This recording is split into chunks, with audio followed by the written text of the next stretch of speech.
We helped expose it. And in terms of the pages of productions, I provided 1,400 pages of production related to Crossfire Hurricane, and my predecessors have provided 0. I appreciate that, and I appreciate your courage and commitment to declassifying these important documents for our review, and hope that you'll continue with this commitment. Can we expect to see more declassification efforts regarding the Crossfire Hurricane and Russia collusion hoax? Yes. Thank you. I yield the remaining balance of my time to Chairman Jordan. Oh, I thank the gentleman for yielding. And Director, that's when it all started, right? The whole Russia, that's when it all began. And then it was Mueller, then it was impeachment, then it was Jack Smith and Fonnie Willis and Alvin Bragg and you name it. But it all started then. And that's why I think the gentleman from Texas wants to make sure we get all the information there. And I want to go back to when it was changed. We talked about this earlier. I just want to read to you what the CIA officer said to the House Permanent Select Committee on Intelligence, quote, Brennan refused to remove the dossier, and when confronted with the dossier's main flaws, he responded, yes, but doesn't it ring true? So that's what he initially said. And then when he was talking to this committee, he said the CIA was very much opposed to having any reference or inclusion of the Steele dossier in the intelligence community assessment. So on one hand, you got a witness who was there who said he refused to remove it even though he knew it was garbage. And then he's, on the other hand, telling the committee, no, we didn't want anything to do with it. It shouldn't have been a part of the intelligence community assessment, which we know it was. You know it was. You found that. Those are two entirely different stories. I think Mr. Brennan has some explaining to do, frankly, what happened there. And I think you said earlier that this whole thing, and I think you said to Mr. Gooden, this whole thing is being looked at as part of this grand conspiracy to undermine the president, whether it's Comey, Brennan, Clapper, former head of the Intelligence Committee, now senator from, whoever it is, that's all being looked at. Is that accurate? Yes, sir. Well, we appreciate that. And part of what's also being looked at, and I think the gentleman from Wisconsin brought this up earlier, what is a burn bag for, by the way? Generally speaking, the intelligence community obviously utilizes and possesses classified documents, but drafts of those classified documents and even ultimate finished products of those classified documents have to be recorded and or discarded. And if they are discarded, the only way we do that, the hard copies, is we literally put them in burn bags that are identified specifically for that purpose, and there is a very exact courier system in which those burn bags are obtained and the material inside is destroyed. So it's to get rid of the material, right? Yes, sir. And it looks like the annex that Mr. Durham in his investigation had was put into a burn bag by your predecessor, I assume, to be destroyed. Is that accurate? Without getting into the stylization of the evidence, anything that's put in a burn bag is for purposes of destruction. Do you find that interesting that the Durham annex was placed in a burn bag, that you would discover that when you took over as the head of the FBI? We found a lot of information in a lot of burn bags. Well, we appreciate you finding that. We'd like to know a little bit more about that, and we look forward to that information coming forward. And I appreciate the gentleman yielding. With that, we now recognize the gentleman from Colorado. Thank you, Mr. Chairman, for holding this hearing. Thank you, Director Patel, for being here today. I have a couple of questions regarding a terrible shooting that occurred in Colorado, a state, as you may know, that I represent.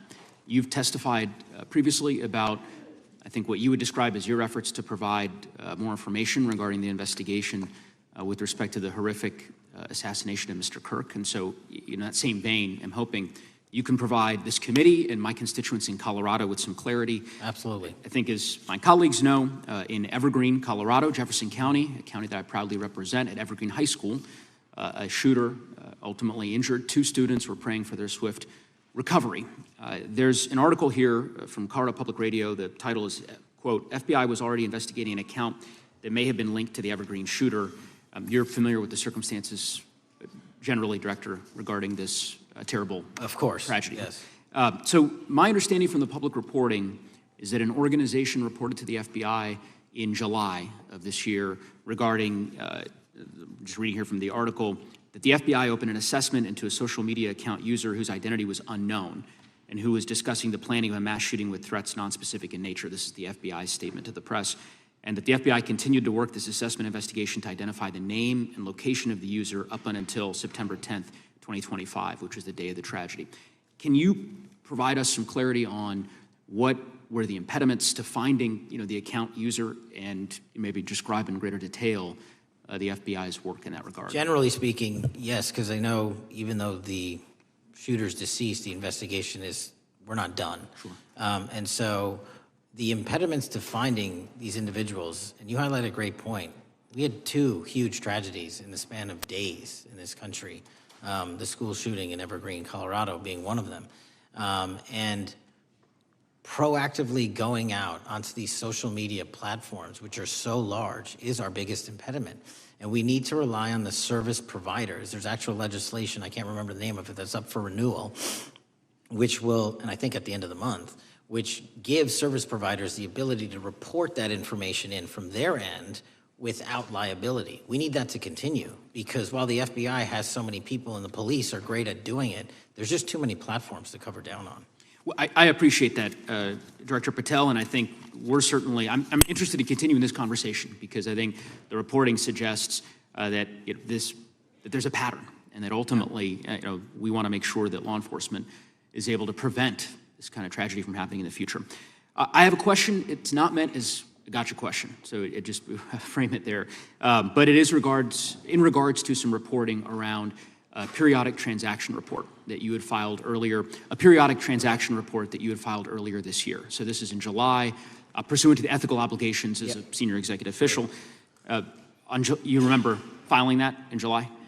Yes. Yeah. So in that report, as best as I can surmise, you disclosed that you divested $100,000 or more in a variety of different stocks, which I presume was pursuant to the ethics agreement that you negotiated with the Department of Justice. In that same report, there's a disclosure regarding purchases of two different transactions. So between $15,000 to $50,000 in a national coffee house chain, and between $50,000 to $100,000 in a semiconductor company on May 9th and May 12th. Are those transactions that you're doing personally, or are these through a stockbroker, or are these transactions that you're handling yourself? So how they happen is I submit proposals under DOJ guidance to say, hey, I would like to trade this or that, and they run their review, and the FBI runs a review, and then they come back and say yes or no, and then I make the transaction. Is there a reason that you decided to make the purchases into those two companies? Generally speaking, before I got this job, I was, trading stocks, but not a lot like most people, and I just follow certain industries, and I thought they would be a good investment. So the reason why I ask, right, because you had divested in other companies, and I presume that wasn't because there were actual conflicts. It's just that you wanted to avoid an appearance of impropriety. It was both. Both, but not all of the companies were conflicts. Whatever they make divested from. I don't make the call, they make the call. Sure. Yeah. I guess my point would be, the reason why I ask is, why I said it's not a gotcha question, I have for years led an effort here in Congress to try to ban members of Congress, senior executive officials, from trading stocks. And it's bipartisan in nature. We're working really hard to get that done, Republicans and Democrats.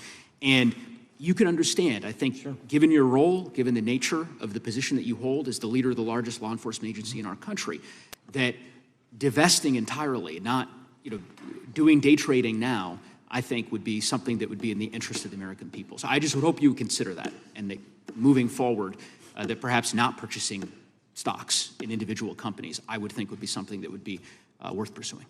Gentleman's time is... I'm happy to give the witness an opportunity to answer. Thank you. I'll work with you on it. Gentleman from Alabama is recognized. Thank you, Mr. Chairman. Thank you, Director Patel, for being here today. Newly declassified documents confirm that the intelligence community under President Barack Obama knowingly relied on unverified and fraudulent evidence to manufacture a false claim that Russia, in fact, meddled in the 2016 election. Is there more to be done to uncover the depths and origins of the Russian collusion hoax? There is, and we're doing it. Why should Americans still care about that, Director Patel? Everybody wants to talk about a weaponized bureaucracy. And when we put out the facts about a weaponized bureaucracy, not because I said so, but because we found the FISA documents, because we found the 302s and the 1023s, then it becomes a political football. My job is to continue to put out that information and let the American public read it for themselves when I'm lawfully able to do so. And that's been my commitment on any subject, Russiagate or otherwise. Wherever the law allows me to do it, I will do it. You know, the one, when I first came in 2020, the number one concern as I was doing town halls was the weaponization of the government against the American citizen. And so, are there things that you're doing, structural reforms that implementing so that the FBI cannot be weaponized again, whether it's against President Trump or future elected presidents? Well, it shouldn't be weaponized against anyone, and the structural reform is simple. If you're going to go after a political individual or someone seeking political office, there has to be a grounded basis in law and fact to open up a criminal investigation. And if there's not, the investigation isn't even opened. And I've also gone back and reviewed other cases that were opened in prior administrations related to public officials, and we've closed a number of them because we felt that some of these actions were weaponized on either side of the aisle. I felt it wholly inappropriate for the FBI to be playing umpire and referee amongst these decision makers when there was no factual or legal basis to continue those investigations, so I shut them down. And I think that's so desperately needed because we need to restore trust in law enforcement and certainly in the DOJ and the FBI so that the American people don't fear the very government that's supposed to protect them. And so thank you for doing that. On August 11th, you released to the committee documents concerning leak investigations that began in 2017. Do you believe these leaks were accidental or were they intentional in order to influence public opinion against President Trump? When I can publicly make a final decision on that, either through a recommendation of charging that the DOJ makes or findings that I have, I'm able to do so, but they're still not complete. Why did the FBI under Director Comey want to undermine the Trump administration? I don't know, you'll have to ask him. Think it might have been political? How will Director Comey be held accountable for his leaks and classified information concerning the Russian collusion hoax? Well, anyone. Doesn't matter what you did before or what seat you were in. If you leak classified information, that's illegal. And we will investigate it fully. And if we can bring enough evidence to recommend charges to the Department of Justice, we will. But as you know, in these leak investigations, it's very difficult to produce the information necessary. We know leaks happen. They literally happen every week. It's one of the most destructive things to this country. Media receives classified information beneficial to one side or the other. I'm a fan of none of it, and I want to shut all of it down. And we need to bring some real cases to deter individuals from doing that, and that's my focus. What was Comey's role in creating the ICA? You know, speaking from my memory, as the head of the FBI, he was charged under then Director Brennan, and Director Clapper and the other IC elements to come in with the NSA, CIA, FBI, and ODNI and put together a collection of information on how the information sort of surrounding Russiagate came together. So he represented the FBI in that. Was former Director of CIA John Brennan, he's denied that the Steele dossier was used in creating the ICA. Is that true? Well, it's, without commenting on him, the FISA has been released, and the dossier was in the FISA. It was in 4 FISAs. So I'll let the public decide. Well, former Director Brennan actually denied repeatedly that he pushed for the Steele dossier to be included in the ICA. Is that true? Did not. I'll let his testimony speak for itself, but then Deputy Director Andy McCabe also testified to the House Intelligence Committee, which has now been declassified, that were there no Steele dossier, there would have been no FISA. Well, my time's getting close, but let me tell you this, sir, and well, my colleague from Texas said, thank you for the job you're doing. You're making the American people safe. You're restoring trust in these agencies that so many of us had lost trust in. So thank you for the work you're doing. That thin blue line, you're doing a fine job, and we want to let you know we appreciate it. Thank you. God bless you. Lady from California is recognized. Thank you, Mr. Chair, and thank you, Director, for coming here today. And actually, thank you for your response to my colleague from New York who asked you earlier about violent extremism. And you said that there is violent extreme ideology on both sides. And I think you actually alluded to that same statement yesterday in the Senate.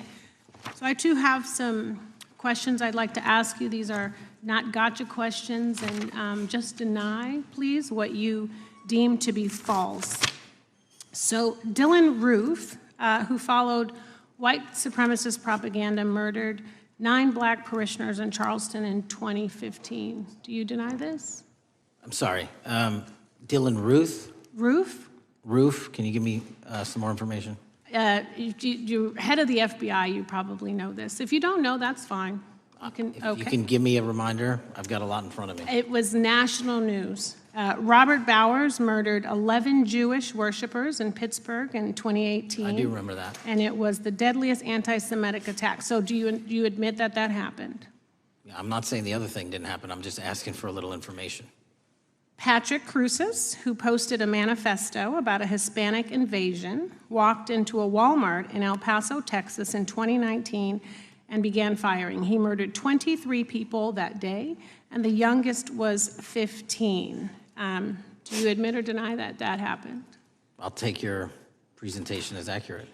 All right, well, I have to say all of these cases have been adjudicated. As I said, they are not gotcha questions. These incidents were national news. And as director of the FBI, you have access to all of this information. So in 2022, Peyton Grendon walked into a supermarket in a black neighborhood in Buffalo, New York, and started shooting. He murdered 10 people that day. And on September 10th, your friend Charlie Kirk was assassinated. Tyler Robinson has been taken into custody and charged, but also on that day, Desmond Holley, a 16-year-old white male, shot and injured 2 students at a high school in Colorado before killing himself. And according to the Anti-Defamation League, he had a fascination with mass shootings and white supremacy. So do you admit to, deny these facts? Those happened. Okay. Your predecessor, former FBI Director Christopher Wray, said that one of the most dangerous concerns is that racially motivated violent extremism, especially white supremacists, has been the biggest chunk of our domestic terrorism cases and is responsible for the most lethal attacks over the last decade. Do you admit or deny, A, that he said this? I'll let the record reflect that. Whatever he said was what he said. All right, and do you agree? That there is racially motivated crimes being committed in America, yes. Yes, especially white supremacists, which is the biggest chunk of our domestic terrorism. I'm glad that you said this. So last week, President Trump was asked if there were extremists on both the left and the right. He was actually asked this by Fox and Friends, and his exact words were, "I'll tell you something that's going to get me in trouble, but I couldn't care less. The radicals on the right oftentimes are radical because they don't want to see crime. The radicals on the left are the problem, and they're vicious, and they're horrible, and they're politically savvy." Do you agree with the president? I don't speak for the president. The president speaks for himself. Do you agree with the president? I don't. On what matter? On the question that I just asked, do you agree with his statement about the radical left? That there's ideology that's driving violence on both sides? Yes, that's what he acknowledged. No, he didn't. He didn't. But I'm glad that you're saying that and actually creating some separation between you and the president. And I'm glad that you That's literally are not what happened. He said acknowledging both. that there is violent extremism on both sides. What's interesting is that the research arm of the Department of Justice, the National Institute of Justice, do you know what that is? I'm familiar with them. Okay, great. It is the research arm of the Department of Justice, and it published an article in 2024 devoted to domestic radicalization, violent extremism, and terrorism. I have it. It's interesting that it's no longer on the website. It has been scrubbed, but I ask these questions because what makes a strong, qualified director of any business, of any household, of the FBI, what makes a reputable prosecutor is not lapdog loyalty, but a commitment to the creed that evidence is agnostic and that the evidence will lead you to making the right decisions. And your job, no one's job is to like the data or the evidence, it is to collect it. That is how you gain trust. And Mr. Chair, I would like to enter into the record, if I may. White supremacist group stands by racist ideology with unanimous consent. Without objection. Dylan Roof, the radicalization of the alt-right and ritualized racial violence. Without objection. Thank you. Another article, how Robert Bowers went from conservative to white nationalist. I'd like to enter that into the record with me. Without objection. Patrick Cruces believed he was fulfilling Trump's wishes in El Paso attack, his attorney said. I'd like to enter into the record. Without objection. Buffalo shooting, how far-right killers are radicalized online. I'd like to enter that into the record. Without objection. Evergreen High School shooters online activity reveals fascination with mass shootings, white supremacy. I'd like to enter that into the record. Without objection. Murder and extremism in the United States in 2024, a report by the Anti-Defamation League. I'd like to enter that into the Without record. objection. And the article, the report that was scrubbed from the DOJ just recently, National Institute of Justice Journal focusing on domestic radicalization, violent extremism, and terrorism. I'd like to enter that into the record. Without objection. And lastly, the libertarian think tank Cato and their analysis on violent extremism and the right rising in extremist acts. I'd like to enter that into the record. Without objection. Thank you, and I yield back. Gentlelady yields back. Gentlelady from Wyoming is recognized. Just very quickly, Director Patel, thank you for being here, for your service to this country, and for the transparency that you have brought to the FBI and for the American people. Transparency that was absolutely non-existent in the Biden administration and FBI. I believe that you might have been asked earlier about whether you had had an opportunity to visit with any of Epstein's legal counsel. Were you asked that question earlier? I think so. Okay. One of the legal counsels or legal fixers for Mr. Epstein was Stacey Plaskett, the Democrat delegate to Congress from the Virgin Islands. So perhaps for those on the other side who are interested in talking to Jeffrey Epstein's attorneys, they could sure visit with one of their own colleagues. I want to focus on something that I think is very important that has not been addressed enough today, and that is related to the consequences of the Biden open border. One consequence of the Biden border crisis is the impact that it continues to have on our tribal communities, with the cartels taking advantage of our open borders, the Mexican drug cartels, by infiltrating our reservations and bringing violence, drugs, murder, trafficking, and more.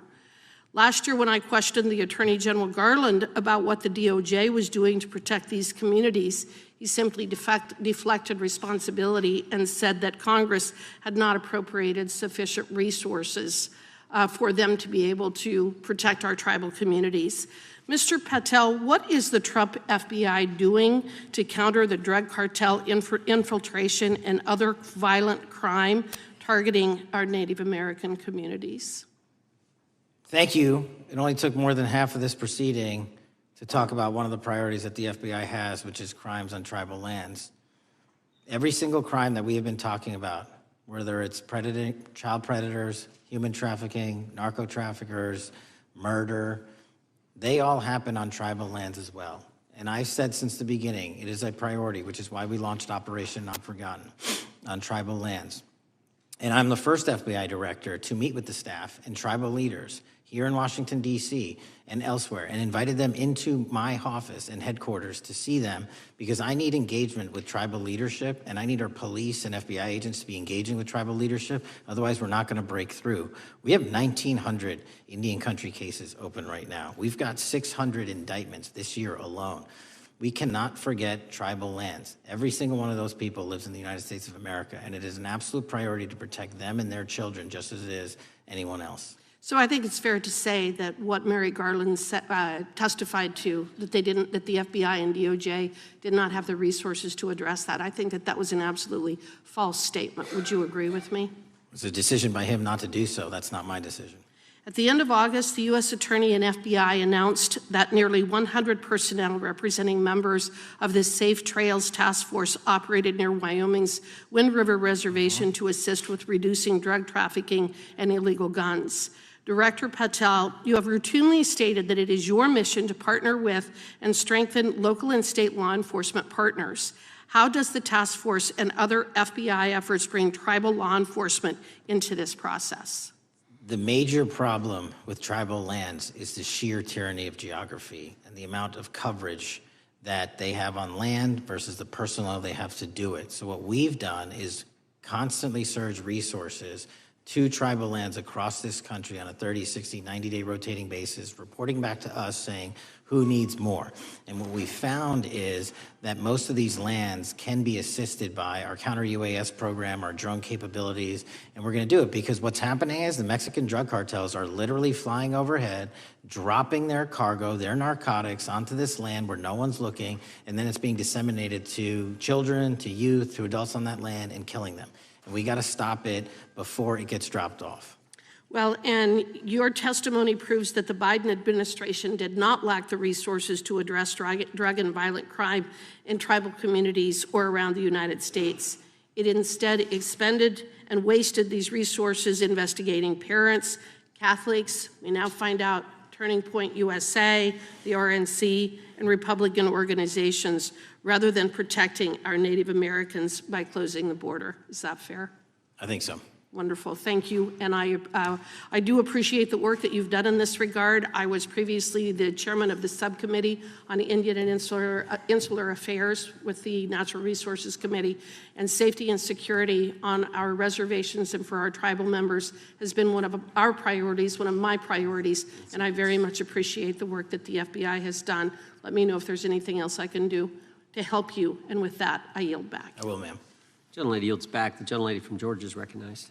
Thank you, Chairman, and thank you for coming in today, Mr. Patel. In the past few months, the country has experienced a string of horrific, high-profile attacks that have been motivated by racial hatred or political ideology. Shooter attacked the CDC headquarters, firing hundreds of rounds and killing a police officer. An arsonist set fire to the Pennsylvania governor, Josh Shapiro's residence, with the governor and his family actually inside. Minnesota House Speaker Melissa Hortman and her husband were assassinated earlier this year. Clark and Charlie Kirk was murdered last week. Bomb threats have been made against HBCUs and the DNC, and just the list goes on and on. I only have just a few minutes today, so I don't want to take a lot of time to go into all the countless and devastating violent crimes and incidents that have happened at our schools or on our streets and in our communities that have just been happening all year long. Mr. Patel, just yes or no, is this type of political violence ever acceptable in your eyes? No. I'm glad that we agree that these heinous acts designed to instill fear and division in our nation are never, ever acceptable, yet each of these incidents has recently taken place under your watch. The FBI's website states that protecting the United States from terrorist acts is the FBI's #1 priority, including from domestic terrorists. Is this still your #1 priority? Domestic terrorism? Preventing domestic terrorism. Our #1 priorities are protecting the homeland and international terrorism and crushing violent crime, and domestic terrorism sort of interlays between both of those. Okay, so, well, then I'm glad that you're giving us the right answer, but unfortunately, your actions kind of tell a different story. Earlier this year, you granted the ranks of the FBI's Domestic Terrorism Operations Section. This is the section of the FBI that is most directly responsible for addressing political violence in our country by preventing attacks from occurring and effectively responding to them if they do. The agents in this section are the ones who stopped an individual stockpiling weapons, who planned to attack schools and churches in Florida and seized bombs made by an ISIS sympathizer in New Orleans. And instead of ensuring that this section has all the resources that it needs at a time when its mission is critical, you fired its decorated veteran FBI agents who have served their country proudly under Republican and both Democratic presidents, and you scrapped the tools that they developed to fight domestic terrorism, including the National Domestic Terrorism Incident Database. I mean, most of that is just not true. We have 1,700 current DT managed programs. We're up 300% in the amount of cases we brought against nihilistic, violent extremists, including 764, wishing to harm our children. The FBI and the men and women are getting after that problem set more than ever because I've unleashed them to do so. And any insinuation that these tragic occurrences across the country are somehow singularly my fault or disgusting because that watershed goes Mr. down to the Patel, men I'm and gonna women at the reclaim my FBI, time. Mr. and Patel, they I'm are gonna not reclaim my time. responsible Mr. for it. Chairman, I'm I'd happy like to to work enter with a you unanimous to consent- get them what they Consent need. Gentlelady request. controls the time. Unanimous consent request.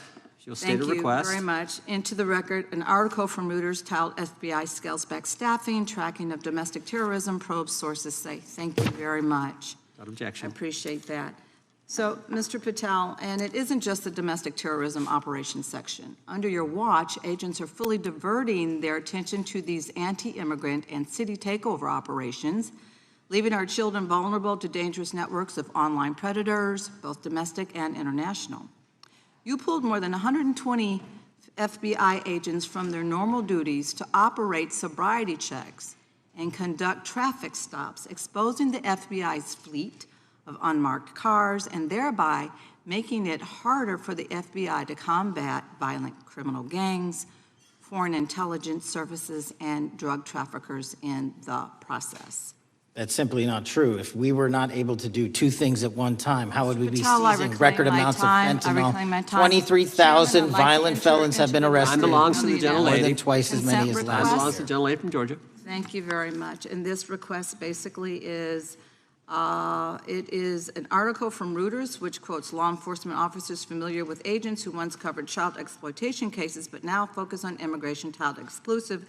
Thousands of agents diverted to Trump immigration track down. Mr. Patel, in the short time I have left, your tenure as director of FBI has been somewhat problematic. Americans are left safe, definitely less safe under your watch. You have gutted the FBI's ability to keep safe from domestic terrorism. You have sent FBI agents to conduct traffic stops and round up hardworking immigrants who pose no danger to public safety. People even President Trump referred to as good, long-time workers. Your job is to protect and serve the American public. Time to the You have gentlelady. spent your time protecting heinous individuals and using the FBI to serve as a political circus. You at times have appeared unequipped, Time and of this the country gentlelady has deserves better, expired. and I yield. Gentlelady yields May I back. respond? Sure can. Simply put, what is it? Are we failing? If we're failing, how are we arresting 23,000 violent felons? Twice as many as this time last year. Are we failing? Because if we're failing, how are we seizing 1,500 kilograms of meth, 25% increase from last year? Are we failing? Because we captured 4 top 10 FBI most wanted from around the world in 7 months. That's more than the entirety of the last administration. Are we failing? Because we put 1,500 child predators in prison. Are we failing? Because we dismantled 300 human trafficking networks. Which is it? You don't like me, that's fine. But don't you dare disparage the men and women of the FBI that are producing record results in historic fashion to protect this country. They are kicking ass for America, and they're going to continue to do so. And we appreciate your leadership. The gentlelady from Florida is recognized. When I was home recently, I met with the agents leading the Tampa office of the FBI, and I saw what they're focused on in my community: stopping drug traffickers, rescuing children from exploitation, fighting cybercrime, protecting us from acts of terrorism, foreign and domestic. And I know from my time as a federal prosecutor and a judge that this work by the Bureau doesn't make headlines, but it is happening every single day. At the top, accountability is necessary, transparency is critical, but today we've seen an effort not just to diminish, but to distort the work of Director Patel and the agents he leads. If we really care about transparency and about truth, then what we owe to the American people is this reality: that thousands of dedicated professionals at the FBI wake up every single day thinking not about themselves, but about this country, and keeping every single one of us and our children safe from harm. And Director Patel, I would like to hear from you the facts about what the FBI is doing and your efforts to fight crime. Director Patel, isn't it correct that since January 20th, 2025, the FBI has made over 25,000 immigration-related arrests, including 350 members of Tren de Aragua and 195 members of MS-13? Those numbers are accurate. The Tren de Aragua numbers are up over 350% from the year before. And during that same period, hasn't the FBI seized over 66,000 kilos of cocaine, 6,000 kilos of meth, and 1,500 kilos of fentanyl? Not to be nitpicky, but it's 89,000 kilos of cocaine and 7,300 kilograms of meth. And isn't it also true that the FBI Tampa Division's Panama Express Strike Force specifically seized nearly 67,000 kilos of cocaine valued at more than $1.6 billion from illicit maritime vessels? One of our best operations out of the Port of Tampa, and I was down there in South Florida when Panex did their work. Director Patel, since October 7th, 2023 Hamas attack, the FBI has been a co-leader of the Joint Task Force October 7th. Isn't it correct that this task force is actively working to bring justice for victims and to prevent terrorist infiltration at our borders? Yes, ma'am. Since January 20th, hasn't the FBI arrested 59 foreign intelligence operatives for spying or smuggling dangerous material into the United States? Yes, we have, and that's on track to be more than 25% than ever before. And the FBI has also been leading operations against major cyber threat actors, including those from Russia, China, Iran, and North Korea. Isn't that right? A 17% increase from year to date last year. Director Patel, the FBI's child exploitation task forces continue to investigate predators who target children online and across our communities. How significant is that threat today, and what results have you seen under your tenure in bringing these offenders to justice? We have, under Operation Grayskull, dismantled dark web units that are operating online, not just in the United States, but across the world, to do our children harm. We have taken into custody more suspects than ever before on those who seek to harm our children. That is what the men and women of the FBI do, and that's what they're going to continue to do. Those are the real results when you let good cops be cops, and when you let us get on these platforms and expose them to the public and show them the harms of these predators on these online gaming systems and social media systems. And we need more help from Congress to allow us more authorities to do that work. The FBI laboratory manages the Combined DNA Index System, or CODIS, which compares over 25 million DNA profiles and aids more than 125 investigations each day. Director Patel, why is this important to law enforcement nationwide? All of law enforcement relies on our CJIS operation out of West Virginia. And what that does is allow 19,000 agencies to come in and say, hey, does this guy have a criminal history? Hey, is this an illegal firearm? Do we have a DNA hit like we did in these recent assassinations? That's what the FBI brings to bear, because local and state law enforcement agencies just don't have that capability, and we're doing it 24/7, 365. CJIS does not close for 1 minute. In your testimony, you noted that the FBI has ongoing counterintelligence investigations into China, Iran, and Russia across all 55 field offices. Why is it essential to maintain that scope of coverage, and what success can you point to in disrupting nation-state actors? Our biggest threats involving nation-state actors are the PRC, Russia, and China, and they are up 33%, 83%, and 60% respectively in arrest alone this year.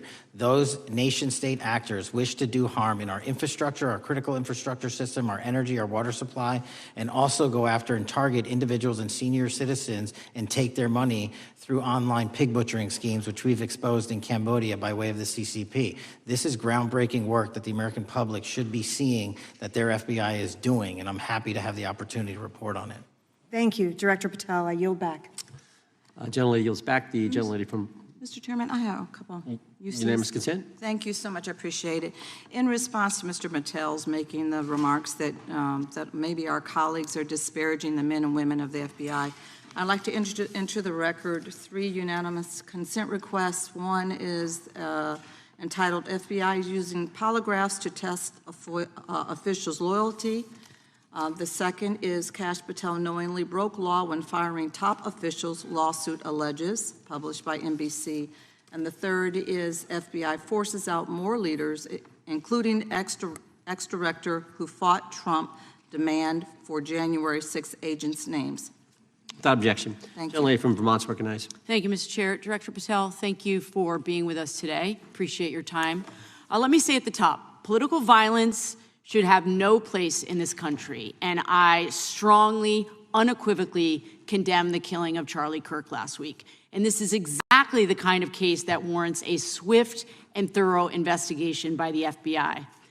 What shouldn't be happening, however, is this administration's seeming attempt to exploit Mr. Kirk's death within minutes of this horrible, horrible assassination, dividing us even further without knowing enough about the killer's complicated, confused political ideology and the extent of his motivation. And this week, Vice President Vance claimed that this is, quote, an extremely destructive movement of left-wing extremism, and said that, quote, it's part of the reason why Charlie was killed. He pledged to go after organizations on the left. But Director Patel, it was just 3 months ago that Melissa Hortman, the Minnesota House Speaker, and her husband, Mark, were shot to death in their home in the middle of the night by a self-identified right-wing extremist and Trump supporter. When that assassination happened, the FBI released a written statement denouncing the killings and pledging to hold the killer accountable. And I thank the Bureau for that. It was clear, concise, to the point. But when you compare that statement to the over 50 mentions of the Charlie Kirk killing and just 4 for the Hortmans on accounts affiliated with the FBI and your personal account, it appears to many Americans that you're valuing some lives more than others, and that's painful. And this is what I'm hearing from my constituents, so I just want to convey that to you. And the vice president didn't even call on right-wing organizations to tone down their rhetoric after that horrific killing in Minnesota, and he never once spoke about dismantling conservative institutions. This week, when the president was asked by a reporter about Speaker Hortman, he claimed he didn't even know who she was. One of the most high-profile assassinations of an elected official in recent memory, and the president claims to know nothing about it, hasn't even heard of it. It was absolutely devastating for her colleagues and for her family. And I think we all can agree in this room that we have to stop this political violence. So my first question to you is, Director Patel, what is your plan as director of the FBI to turn down the temperature, especially in light of the fact that it seems like members of the administration are reacting to political violence based on party affiliation? What's your plan? I can only speak for myself and the Of course. FBI. And what we are doing is, I think I mentioned it earlier, we're following the money, because whatever attack you are describing, and they are all despicable, equally so, people need money to operate. People need money to conduct these attacks, to conduct these investigations. And so what we are doing is finding the people that supported this infrastructure system, because even when you say there's a lone, quote unquote, lone wolf actor, he's not truly a lone wolf actor. Something happened along the way. I agree. And so can I just because we have such little time, are you making a commitment right now to follow where the evidence goes in investigating whether it's violence on the left or the right? Because over the last 10 years, when you look at the ideology, I want to follow up on what my colleague from California said. When you look at the data, you look at the Anti-Defamation League data, 96% of ideological motivated killings were committed by the right wing. When you look at the Institute of Justice report that she cited, it's 5 times the number that 5 times the number of far-left extremist incidents are perpetrated by far right. And it's been reported, and she mentioned this, that as of September 12th, 2025, just 2 days after Charlie Kirk's killing, that the DOJ removed that report from the DOJ website. That's why Americans are concerned that there seems to be a separate system of justice, that if you are a Republican and you are attacked, you will get the full weight and authority of the FBI in this administration. But if you are somebody serving in the Minnesota State Legislature and you are assassinated in your home, that the response is different. And I think to ignore the threats from the right or try to do a both and when there are multiple instances when it's overwhelmingly coming from the right, this is a disservice, because Americans want to know that whoever they are, whatever their political affiliation, that the response is going to be the same, and it is going to be done with the same diligence. And I'm wondering if you will commit to me right now that you will be a voice right now standing up to those voices in the administration that are adding to the violent rhetoric right now. That's what I'm asking you. Will you commit to this? Time of the gentlelady's expired. The gentleman can respond. My voice will be through the investigations that the FBI conducts, and we will conduct them all lawfully and equally. Can we expect in the future that your expired. tweets in related to one killing Time, will the be gentlelady's expired. will be the same gentleman level from- of concern? The gentleman from Texas is recognized. Thank you, sir. Director Patel, thank you for being here today, and most importantly, thank you for restoring trust and faith in the FBI, which has been severely eroded under the Biden administration. Thank you for your service and your continued service in this capacity. On April 7th, 2025, Charlie posted on X, "Assassination culture is spreading from the left. 48% of liberals say it would be at least somewhat justified to murder Elon Musk. 55% say the same about Donald Trump. In California, activists are naming ballot measures after Luigi Mangione. The left is being whipped into a violent frenzy and set back. Whether losing an election or losing a court case justifies a maximally violent response, end quote. And unfortunately for Charlie, that reaction also came when they couldn't win a debate on a college campus. You cannot be intellectually honest and say that this problem is on both sides. It's not just what happened to President Trump, it's also what just happened to Charlie. And we've gotten to a point in America where violence is encouraged. When you have a former president of the United States that opens up his campaign in 2019, that's Joe Biden, by saying that his opponent is a, quote, existential threat to this country, Houston, we have a problem. People that you disagree with are not existential threats. They are not Nazis. They are not fascist. They are not racist. They are not deplorable. They are not irredeemable.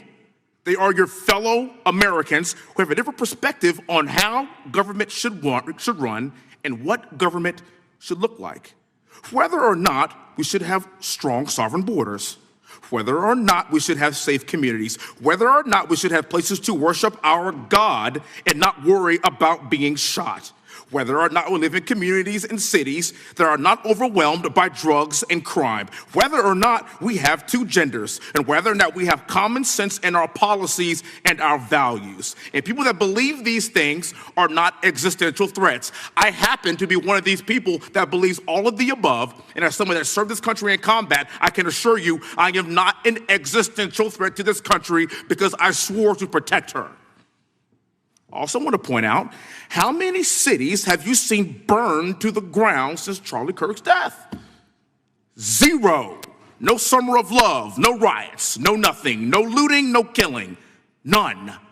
We simply gathered and prayed for his soul, his family, and this country, because that's exactly what we represent.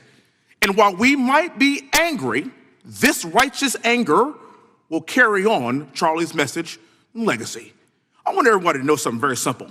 Charlie is not dead because of what he said. He is dead because people listened.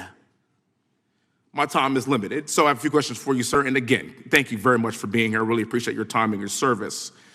In your experience in the FBI, have you noticed a precipitous rise in political violence and other associated crimes that you have been investigating so far this year? And if so, is this trend in motive left-wing or right-wing violence? I can always speak generally, sir. There is too much political violence, and it has been a precipitous rise on too many fronts. How do we solve this?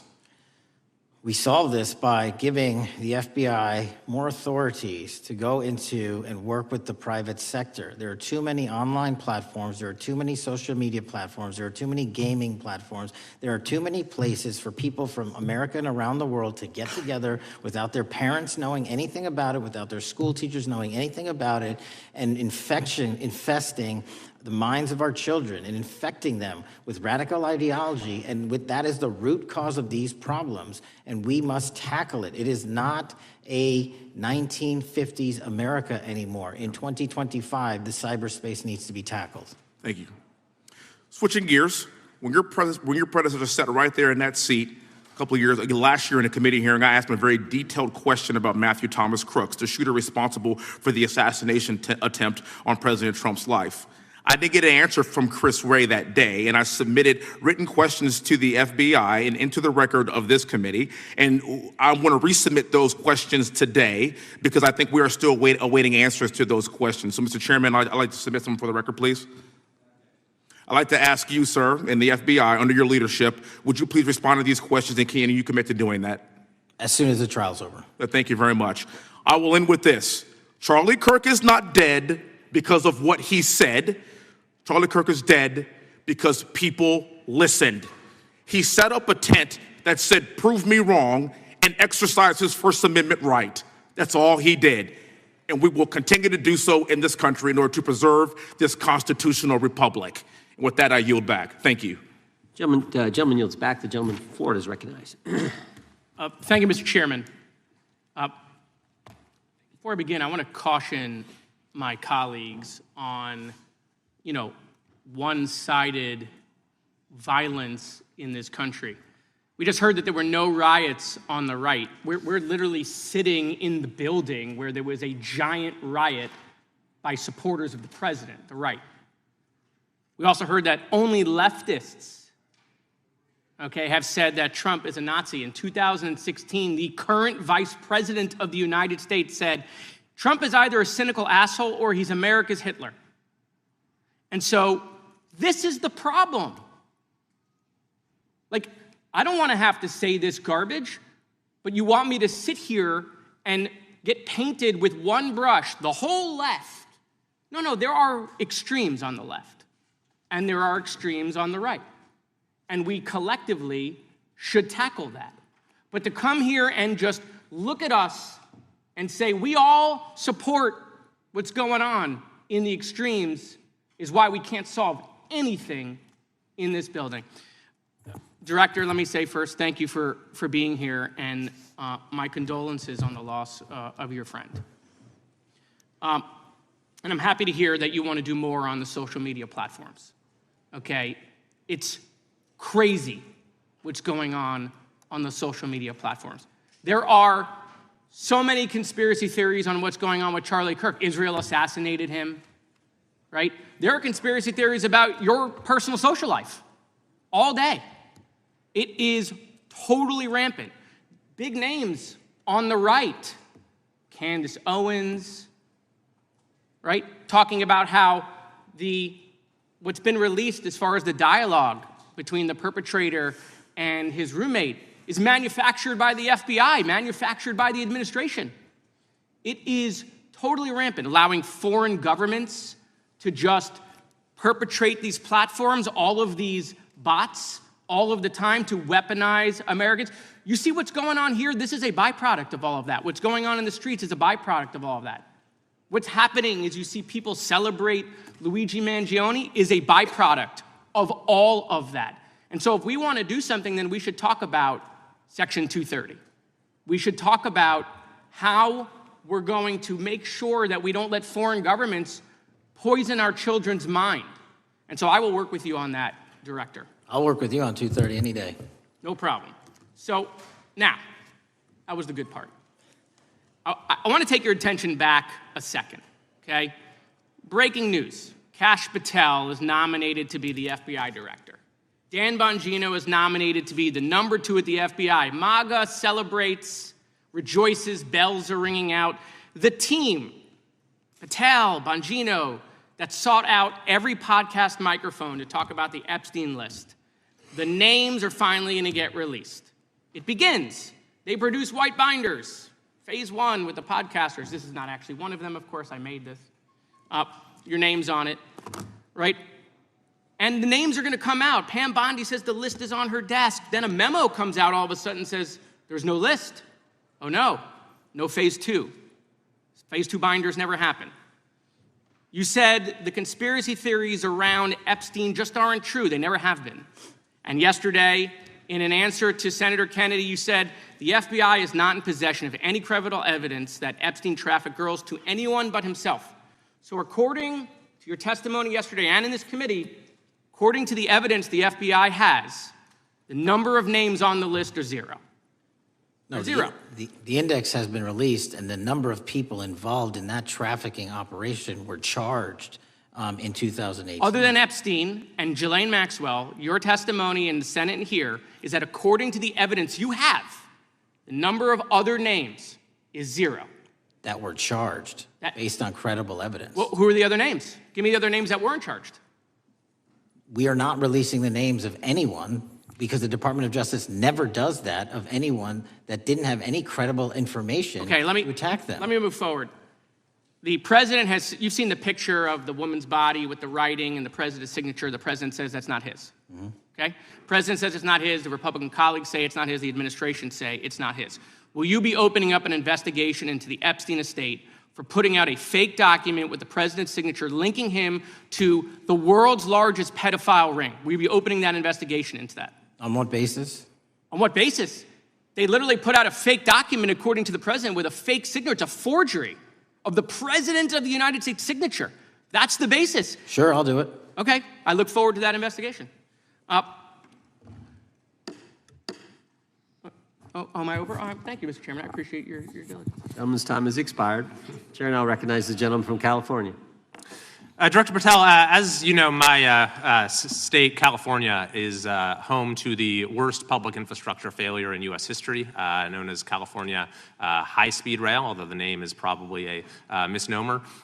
Earlier this year, I joined your counterpart at the Department of Transportation, Sean Duffy, doing a compliance review of the federal money the state has received, and the outcome was that the state has not complied with the terms of its billions of dollars in funding because it hasn't actually built anything. And so that federal funding has now been cut off, but a lot of us in California still have questions as to where all the money went. We're 17 years in to this project, and absolutely nothing has been built. Not a single bit of track has been laid. There are no stations. There are no passengers. And the plan initially was to have the whole thing, LA to San Francisco, done by 2020 at a cost of $33 billion.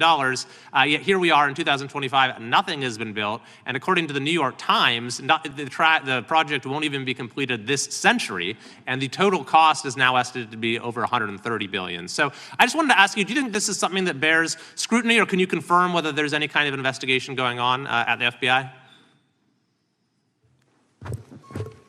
The FBI certainly can't investigate incompetence, but the FBI certainly can investigate and does investigate waste, fraud, and abuse. And so if we have any information that indicates that that happened in this situation or anything else, we'll look at it. Thank you very much. We've also, been talking some today about the issues that occurred at the border during the Biden administration. And you might not agree with your predecessor on everything, but you probably would agree with some of the statements he made in testimony before this and other committees, raising alarms about the risk of terrorism from illegal border crossings. Since becoming director, have you gotten some insight into how well calibrated those warnings were, and what is the status of that risk now? Since becoming director, there's been a sharp decrease of border crossings for known or suspected terrorists from the southern border. But unfortunately, there has been a sharp increase of known or suspected terrorists entering through our northern border. And so what I'm trying to do is work with our northern border states and our interagency to tackle that problem. But it is an absolutely massive border that can't physically be sealed. So we're going to have to get creative and put more resources into that. And in a similar vein, there were over 500,000 unaccompanied children that crossed the southern border during the Biden administration. As we know, many were trafficked either through forced labor or sex trafficking. Do you have any insight as to what the scale of that problem was and how have things changed over the last several months? Other than what you outlined in terms of how it was described, I don't have any additional details. In terms of how many people are being trafficked into this country, especially unaccompanied missing children, that number has drastically reduced because the coyotes that smuggle these children for their criminal activity are the same ones that smuggle in narcotics, or the same one that traffic older age women. They're all interconnected, and because of the sealing of the southern border by this administration, that has come to a near halt. That is a very important point, that we have seen far fewer victims of human trafficking because we've finally prioritized border security. And by the way, you have children who are getting rescued because of the immigration enforcement activities that unfortunately some politicians in my state are trying to stop, thereby stopping those kids from getting rescued. We've seen, of course, a substantial reduction in crime here in Washington, D.C. since the FBI and the National Guard got involved. I'm kind of asking you to state the obvious here, but what is the mechanism there? Why have we seen a reduction of crime when D.C. has had such a huge crime problem for years, and then almost overnight we see such a big difference? Because of the dedication and resources from President Trump's administration to utilize all federal, state, and local assets in a heavily crime-ridden area. I mean, if we did not have a crime-ridden area, then homicides, carjackings, and gun violence would not be dropping by 40, 50, 60%. And when you allow the police, the MPD, to work with federal authorities and allow the National Guard to set up your perimeter, this is what you can do in a few short weeks. And we at the FBI, under Operation Summer Heat, have set those Phase 01 operations in motion 4 months ago, quietly at the direction of President Trump. So we are scattered across cities across this country doing just that.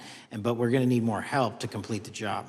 Yeah, in too many places in this country, crime has just been treated as sort of a norm, that this is the way things have to be. What's happened in D.C. shows that is not the case if we have the right policies and the right priorities. Finally, this is tragically the second time in as many years that we've had an FBI director here following either an assassination or an assassination attempt. And so since there's been some time now since from the attempted assassination on President Trump at Butler, would you say that the public's understanding of what took place on that day is fairly consistent with all of the facts as you know them, or do you believe there's still material facts that have not been made public or are not fully understood by the public? No, I think it's fairly consistent. Thank you. I yield. Gentleman yields back. The lady from Texas is recognized. Man, oh man, there has been so much today, and I truly don't know where to start. So I'm just going to make sure that we start off with a few facts. So a couple of facts that we need to make clear for everyone is that, number one, Director Christopher Wray, when he was appointed to be the head of the FBI, was appointed by Donald Trump. Now, I will agree that I definitely take issue with a number of decisions that Donald Trump makes, especially when it comes to the people that he decides to appoint to very important positions, including this one, because I did have to make sure that I wasn't going crazy. But when I say that you are the least qualified FBI director in the history of the FBI, that is real, because you are the only one that never even served with the FBI prior to joining, yet we are supposed to believe that That's you are false. the greatest thing since sliced bread. I didn't ask you a question. Now, what I want to go false. through is to talk about why you are a failure and why, honestly, we just need to tell you bye-bye. I know that you got a little upset and you put on your show for your boss because it seems like you're trying to save your job when it came to talking to Senator Booker yesterday. But let's go through some of your failures. So before you were even confirmed, and I think one of my colleague from Georgia, pointed out that you are already targeting career officials so that you could direct illegal firings. Mind you, these cases that you were so upset about, which are the ones tied to Trump, the cases came through his handpicked FBI director. And frankly, when people sit around and say things like, oh, we're happy because now we feel safe. I don't know who feels safe in this country except for the white supremacists, because I specifically as a black woman definitely don't feel safe.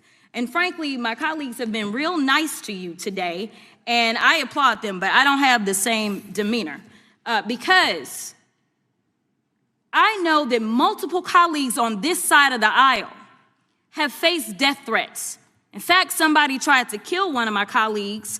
And frankly, I don't know if this FBI or under your leadership, if those people would have been caught. I don't have any confidence in you. And if we start talking about the reasons that I lack confidence, we could start with you not just wanting to acknowledge some simple facts. Simple facts like the vast majority of the threats are coming from right-wing extremism. And I know my colleagues have tried to stress this, but I decided that I would maybe do it in a different way. Number one, I have a couple of UCs. Kim Buck, one of multiple Republicans receiving death threats for voting against Jim Jordan as House Speaker. Without objection. Another one, Republican lawmaker says she received death threats after voting against Jim Jordan in Speaker's race. Without objection. In addition, there was another one from another colleague who now is leaving Congress because they said that they were calling his wife anonymously and threatening her life to the extent that she ended up sleeping with a firearm. Without objection. Okay, so here's the deal. How are we supposed to have confidence when you're sitting up here telling the Senate yesterday that it will take you 14 years before you can get the FBI fully staffed to do their jobs? You're also now redirecting resources so that they can go and play ICE agents on the streets. You're getting rid of your most qualified people, and even when it came down to somebody that you consider to be a friend, you were posted up having some fancy dinner to the extent that you posted not only once erroneously, you posted twice erroneously as it relates to catching somebody, and then you want to go and say, let me take a victory lap. Because honestly, if it wasn't for parents deciding that they were going to turn in their child, it seems like y'all wouldn't have got there.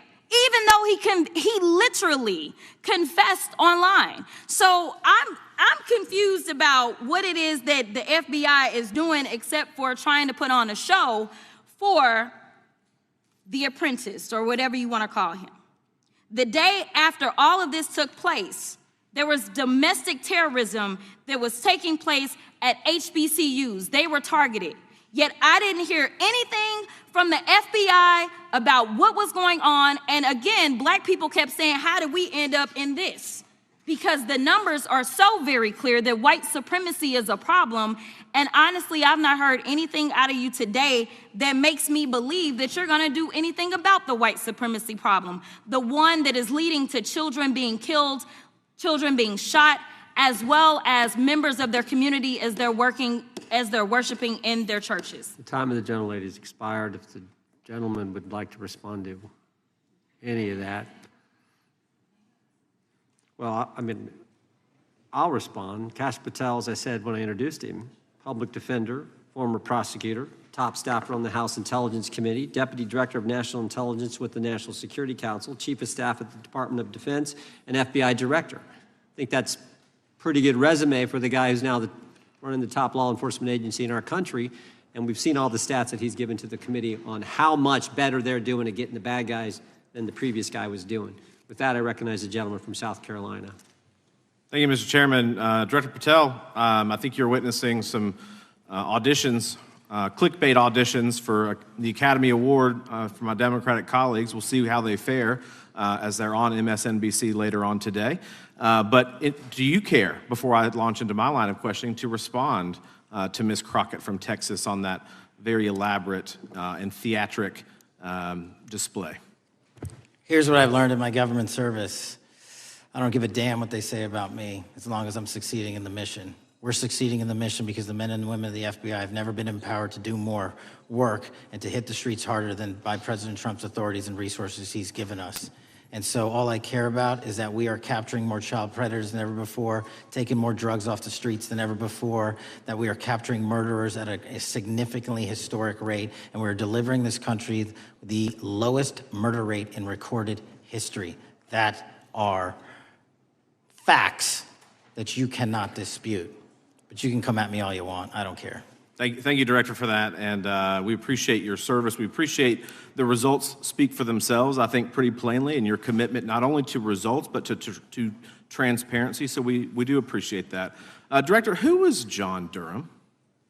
He was a former federal prosecutor, United States attorney, and ultimately appointed special counsel in the first Trump administration. Correct, and there was a document that he released in his findings called the Durham Report. What was the Durham Report briefly, and what were the findings very briefly? It was every special counsel that's appointed produces a report to the Attorney General. Special counsel's Durham Report largely focused on Crossfire Hurricane and included extensive summary findings in classified and unclassified manner, and we released the classified version, finally declassifying it for the American public in this committee. Correct, and you released that in July of this year. I think so. Yes, sir.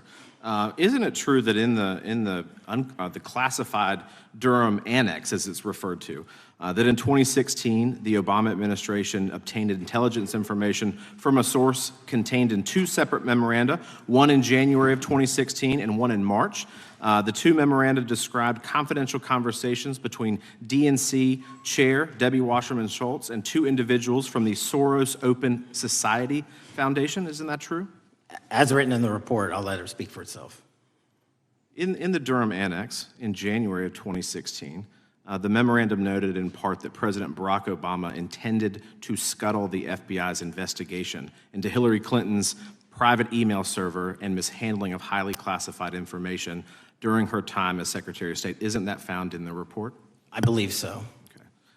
Isn't it also found in the report that in March of 2016, the memorandum also included references to the same Obama effort to shut down the Clinton investigation, but additionally outlined a plan to falsely connect Trump to Russia? Isn't that in the Durham Annex? I think it's in more than the Durham Report, but yes. The memo also stated in part that, quote, the Democrat Party's opposition is focused on discrediting Trump, among other things. The Clinton staff, with the support from special services, is preparing scandalous revelations of business connections between Trump and the Russian mafia. Isn't that also found in the now unclassified Durham Annex? I believe so, sir.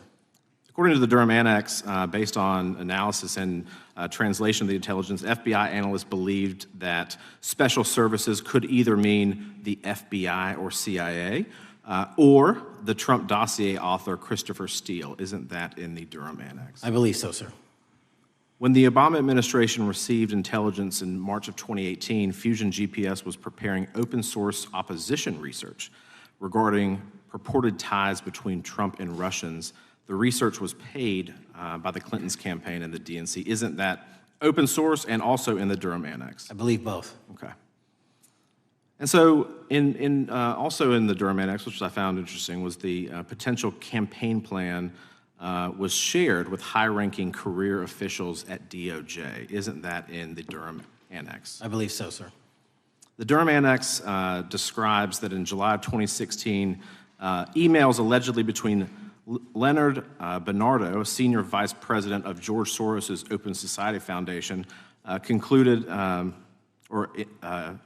data providing specificity on the Clinton plan in an attempt to smear Donald Trump by falsely linking him to Russia. Isn't that in the Durham report? I believe so. And so, briefly, this additional evidence that you've unclassified and released to the American public, what does that purport to show or augment about the Durham report that you can share with the American people? Put simply, that the FBI was weaponized. Against a political campaign. Yes, sir. Thank you for that, Mr. Chairman. I yield back. Gentleman yields back. The I have UCs. gentlelady from Texas recognized for unanimous consent. Yes. First one is Russia's ghostwriter hacker group takes aim at German election. This is from Politico. Objection. The next one is Director of National Intelligence, 30 days until election 2024, which specifically states that our assessments about activities and goals of Russia, Iran, and China are unchanged from earlier election security updates, and that they were meddling. Without objection. And I've got three more. The last three are that how Russia is using artificial intelligence to interfere in elections. Moscow's attempts to interfere in U.S. and other elections are nothing new, though their tactics and strategy are constantly evolving. Without objection. The next one is Russian interference coming soon to an election near you. Russia pursues a systemic strategy of undermining elections and influencing public opinion in the West. EU and NATO countries must recognize that Moscow often acts through agents within their own borders and build resilience to such interference. And what's the source? This one is Carnegie. Didn't do it in the 4 years of the entire prior administration. Nationwide, we've been executing our Operation Summer Heat, the FBI's national focus on targeting violent crime based on intelligence-driven operations. Ask the citizens of Seattle, Miami, Memphis, Charlotte, Chicago, New Orleans, to specifically highlight New Orleans and Nashville. There has been a 250% increase in violent crime arrests in those cities alone, and other mid-major cities that I've just listed. In just a few short months, we have already unleashed 1,000 FBI personnel across this country. Every single state across this country is getting a plus up. This is a fiction that the FBI is short or that we are compromising the men and women in the field. They do not need to be in Washington, D.C., so we're sending them into the field to each and every one of your states. Because of that, crime is at an all-time low. We had to do it because of the explosion of crime. And maybe the most important stat for Americans to realize: in just 7 months, we are on track to produce the lowest murder rate in modern U.S. history by double digits. Those are results not of mine. Those are results of the men and women of the FBI. If you want to criticize me, bring it on, but do not attack the brave leaders in the field. We are also working 24/7, 365 on the opioid epidemic that is killing more than hundreds of thousands of people a year. We have seized 1,600 kilograms of fentanyl off the streets so far in 7 months. Year-to-date, 25% increase. To put that in perspective, that's enough to kill a third of the American population, 120 million Americans. 100,000 kilograms of cocaine and meth gone off the streets. Earlier this year, I highlighted in Cincinnati, Ohio, how we're getting creative to chase down those that were willing to do harm to our citizens, not just by striking at the heart of the fentanyl producers, but the fentanyl precursor companies in China. And we indicted for the first time multiple companies and individuals, not just in America, but in mainland China, that are producing the ingredients that produce and make fentanyl that kill our children. And we're going to keep going. Counterterrorism work, cyber attacks, and foreign adversaries are something the FBI must never sleep on, and we are not sleeping. In the counterintelligence space alone, this year, year-to-date, 30% increase in counterintelligence arrests from the DPRK, Russia, Iran, and China. And I want the American people to know, in this setting, there's a lot of work that the brave men and women in the FBI are doing we just can't get into, but they don't stop. Our cyber threats, ransomware attacks, those harming our children online. We have nearly a 20% increase in indictments and arrests in 7 months alone this year. We're going after those that harm our malware, infrastructure systems, telecom systems, and energy structure. Combating SALT and Vault typhoons are just a little bit of the examples we're doing.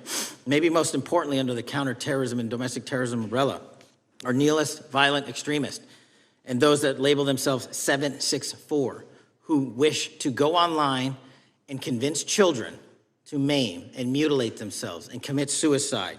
And we are producing record numbers of arrests under that umbrella organization. We even stopped an individual in the 764 network who wanted to conspire to kill an adolescent girl. He is now in custody. Transparency remains one of my main priorities at the FBI. And this is what I've done in my 7 months at the helm. We've produced more than 33,000 pages of documents to Congress to a variety of committees, including, I believe, 7,500 to this committee alone, if memory serves me correct. To put the 33,000 in perspective, my predecessor in 7 years produced 13,000 pages in total to the United States Congress. His predecessor in 4 years produced 3,000 pages in total. I repeat, I have produced 33,000 pages in 7 years to this Congress and will continue to do so. I'm dedicated to restoring the trust and the mission and the integrity of the FBI, and we cannot do so without congressional oversight, and I promise you I will continue to do so. On the Epstein case, the original sin on the Epstein case was how it was handled by Mr. Acosta when he first brought the case in 2006, 7, and 8. The original case had a very limited search warrant, had a very limited search window, had a very limited investigative window. I was not there when those search warrants and that investigation was launched. I would not have done it that way. They were limited to only 3 to 4 years of investigations from 97 to approximately 2001 and 2002 to 2005. Mr. Acosta allowed Mr. Epstein to enter into a plea agreement where he served weekend jails for trafficking minor women. He also was allowed to leave jail to go home on the weekends. Plus, he allowed a non-prosecution agreement to be signed as part of that plea deal, prohibiting future investigations from that prosecution and from that evidence, and prohibiting the collection of further material. That is the original sin. We are working with Congress to produce more than any administration ever has material on Epstein. And I welcome the challenge to tell us that we are not being as transparent as the law allows. We even went to court and asked the judges to lift those prosecutorial agreements and to lift those court order seals, and they denied us 3 times. Congress is welcome to do the same and join the fight. And I'd lastly like to focus on operation that the president led in D.C. Because of this, we are taking this fight in D.C. to every single city across the country. 2,100 arrests in the last month alone. D.C. has seen a 60% decrease in gun crimes, 75% decrease in carjackings, and 53% decrease in homicides in our nation's capital.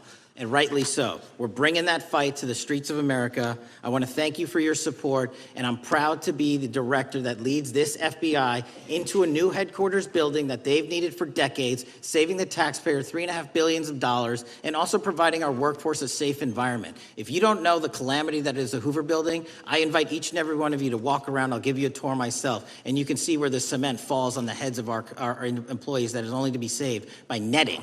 Just to give you an example. Thank you for support to our mission. And I do want to highlight one thing about D.C.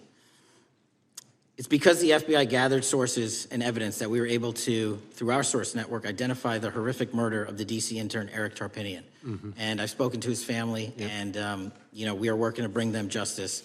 And Mr. Chairman, In my 16 years, now my 17 years of government service, if anyone has any questions about my service, bring it on. Yeah. Thank you, Director. We will now proceed under the 5-minute rule. The chair recognizes the gentleman from California, Mr. Ison.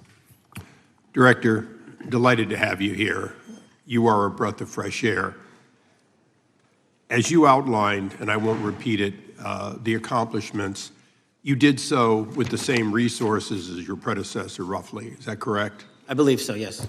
And so how much of that has to do with taking people out of the backside of the FBI and moving them into the field, into doing the job for which we primarily pay the FBI? It's exactly what we needed done. 1/3 of the FBI's workforce resided in the National Capital Region before I got there. 1/3 of the crimes do not happen in Washington, D.C. Not anymore. Not anymore. So 1,000 personnel of the FBI were deployed across this country on a permanent basis, and every single state in this union is getting a plus up, not a reduction, a plus up of 1811s of intel analysts and support staff. And that is why the crime rates are going down in record numbers.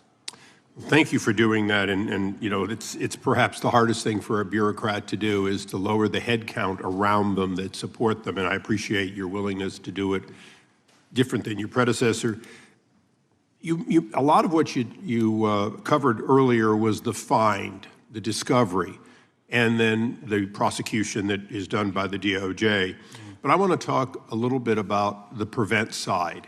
On the Charlie assassination, sir? No, on all of these. Okay.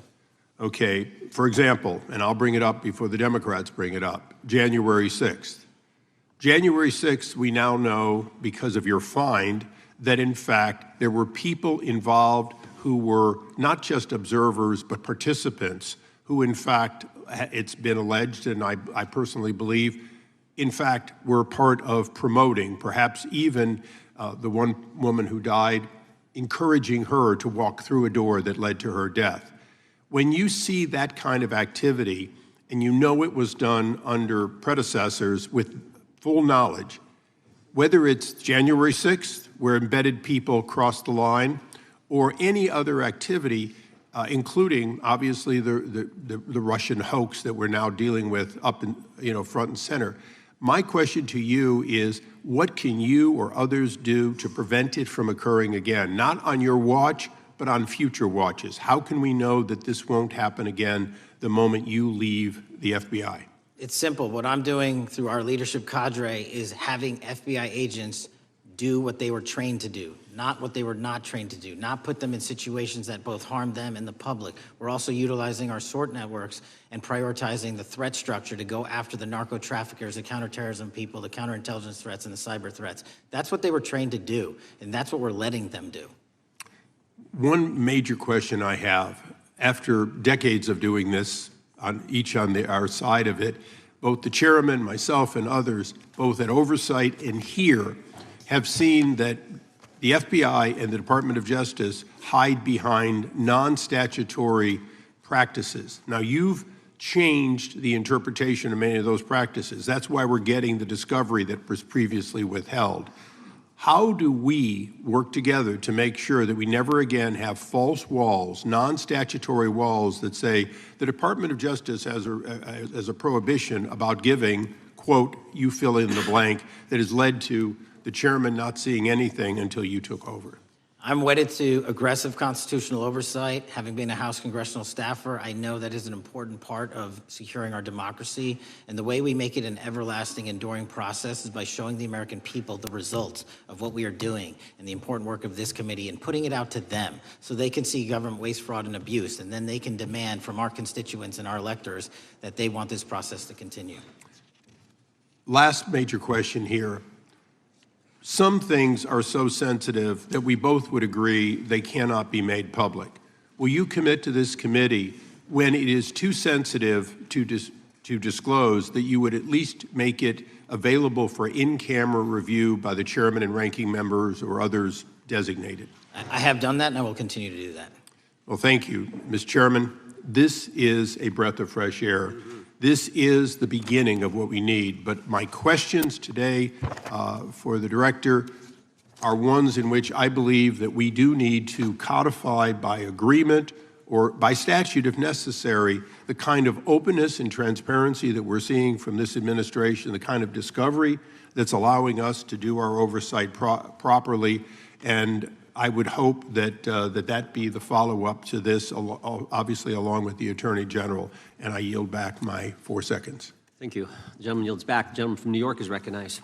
Thank you, Mr. Chairman. Welcome, Director Patel. In the wake of the tragic murder of Charlie Kirk, Donald Trump said, quote, "Violence and murder are the tragic consequences of demonizing those with whom you disagree, day after day, year after year, in the most hateful and despicable way possible," close quote.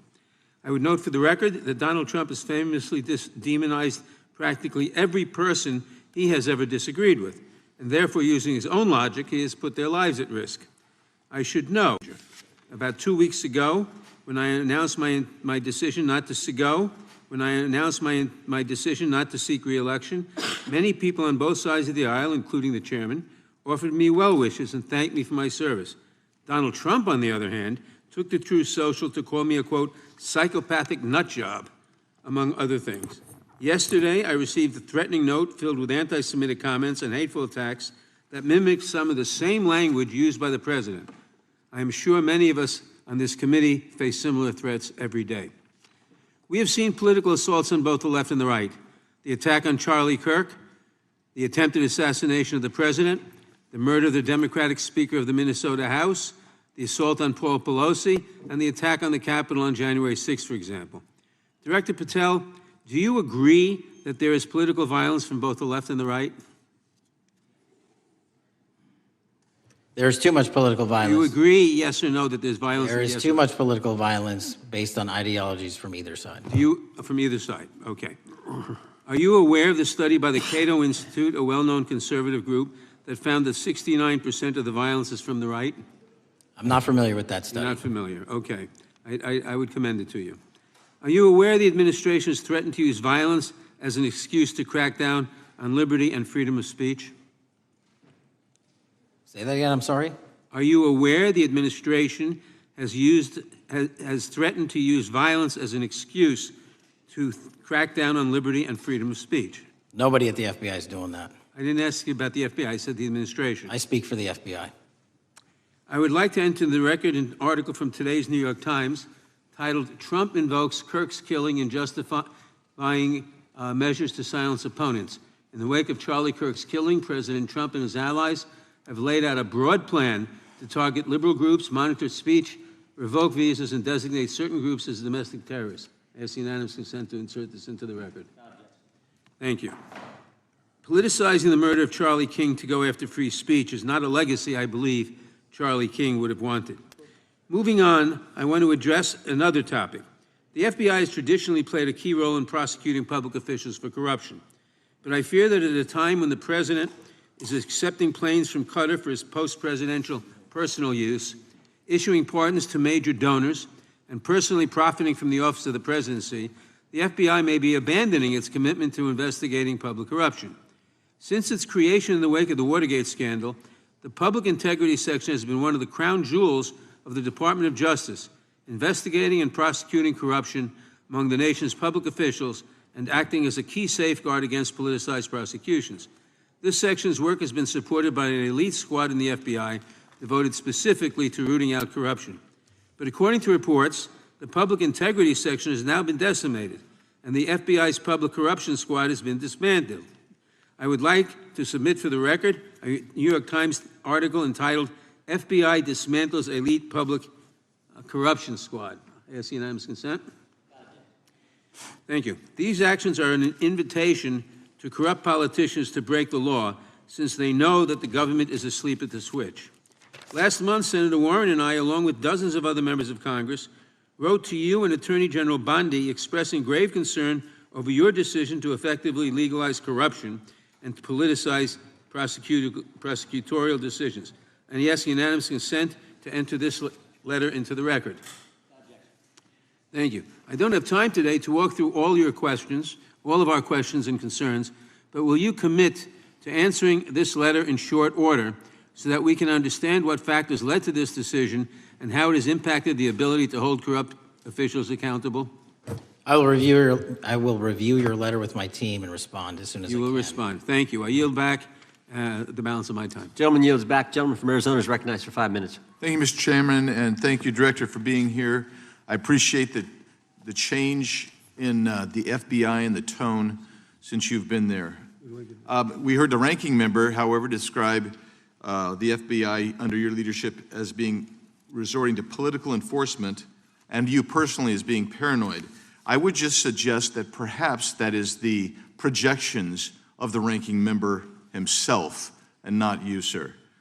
I want to refer to something that was said yesterday in yesterday's hearing by Senator Grassley. He said, it's well understood that your predecessor left you an FBI infected with politics. At your nomination hearing, he gave you records, made public records about whistleblowers regarding something called Arctic Frost. Arctic Frost was the FBI case opened and approved by anti-Trump FBI agent Thibault, and Arctic Frost became Jack Smith's elector case. The new records show that Arctic Frost was much broader than just an electoral matter. In fact, it was expanded to Republican organizations. Some examples of the groups that the Ray FBI sought to place under political investigation included the Republican National Committee, Republican Attorneys General's Association, and Trump political groups. In total, 92 Republican targets, including Republican groups, Republican-linked individuals, were placed under the investigative scope of Arctic Frost. On that political list for investigation was one of Charlie Kirk's groups, Turning Point USA. In other words, Arctic Frost wasn't just a case to politically investigate Trump. It was the vehicle by which partisan FBI agents and DOJ prosecutors could achieve their partisan ends and improperly investigate the entire Republican political apparatus. I'd ask that, Mr. Chairman, that document be administered. Without objection. So, I know that this may be under current investigation, but I wish to ask specific questions about this for just a moment. What search tools were used in Arctic Frost to view private communications of targets? I believe the traditional search tools, search warrants, lawful service of process, and the tools that the FBI has in our infrastructure systems, cybersecurity systems, and counterintelligence systems. But generally speaking, if I may, I want to use this to highlight the fact that I'm continuing my promise to work with Congress to produce documents simultaneously and also conduct ongoing investigations. I'm giving you as much as I can, and I'll give you more when I can. Thank you. Another question regarding that is, were there any directives from the Biden White House concerning the Arctic Frost investigation? Were there any directives or communications from the Biden White House itself concerning the Arctic Frost investigation? I'll just rely on what was turned over to date, sir. Okay.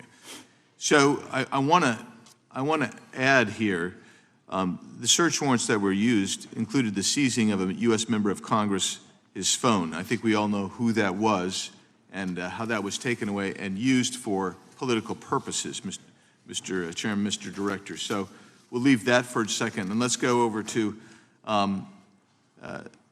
the Charlie Kirk case for just a second. Let's emphasize this. How many hours did it take from the assassination to the arrest of the assassin, Mr. Director? 33. That seems pretty swift, and it was because of the actual release of videos and photographs that you directed to be released, sir. That's correct, and to put it in perspective, the Boston bomber took 5 days and Luigi Mangione took 5 days. Was the platform Discord forthright from the start with law enforcement about the shooter's communications on its platform? Discord, the platform ownership, has been working with our lawful process, and we are obtaining materials from them on a rolling basis. Thank you. And I want to get back here to Arctic Frost for just a second, Mr. Chairman. I'd like the unclassified document from the FBI released to be admitted to the record. Without objection. And a document from the Economic Times also to be admitted to the record. Without objection. So I'm going to give you the last 30 seconds. We could go on about the Epstein case. I've got a bunch about that, but I'm just going to let you, if you wish to respond to either of the two vitriolic questioning or statement from the Democrats. The work of the FBI speaks for itself. It's on showcase here today. Anyone that wants to attack the FBI can attack me, but leave our leadership structure alone. When you have 23,000 violent felons arrested, twice as many as this time last year, the work speaks for itself. Thank you, Mr. Chairman, and thank you. Appreciate your good work, Director Patel. Yield back. Gentleman yields back. Gentleman from Maryland is recognized. Thank you kindly, Mr. Chairman. Director Patel, before you joined the FBI, you railed against it for covering up Jeffrey Epstein's human trafficking ring. Let me refresh your memory with this clip. Has Epstein's list, they're sitting on it. That doesn't seem like something you should do. You're protecting the world's foremost predator. That seems like an evil thing to do, regardless of who may be embarrassed in the release of that list. Why is the FBI protecting the greatest pederast, the largest scale pederast in human history? Simple, because of who's on that list. So you finished that December 2023 interview with a challenge to the FBI and harsh words for Republicans in Congress for not getting the Epstein files out to the public. You can see this clip. Boy pants and let us know who the pedophiles are. Put on your big boy pants and let us know who the pedophiles are, you said. You emphasized that the president and FBI director each had complete authority to release Epstein's client list. You said Epstein's black book is under the, quote, direct control of the director of the FBI. Look at this clip. This is way off the topic, but who has Jeffrey Epstein's black book? Black book. FBI. But who? That is, I mean, there's... Oh, that's under direct control of the director of the FBI. All right, so you were sworn in as director more than 200 days ago. Now the black book is under your direct control. So why haven't you released the names of Epstein's co-conspirators in the rape and sex trafficking of young women and girls? The Rolodex, which is what everybody colloquially refers to as the Black Book, has been released. Oh, no, you're talking about what the journalist got 5 years ago? No, that's not what we're talking about. We're talking about what you were talking about there, That's the Black exactly Book what I under was the direct control of the FBI director. We have released more material than anyone else before. The Biden administration, Obama administration had the exact opportunities to release this material, and they never did. And if you are selling the men and women of the FBI, Why we're have not you going after changed your child position? predators. Hang on, you said we're not going after child predators. 1,500 child predators arrested this year, 35% increase, I'll reclaim my time. 4,700 child victims Mr. Chairman, I'm going to found. reclaim my time if you could instruct the witness.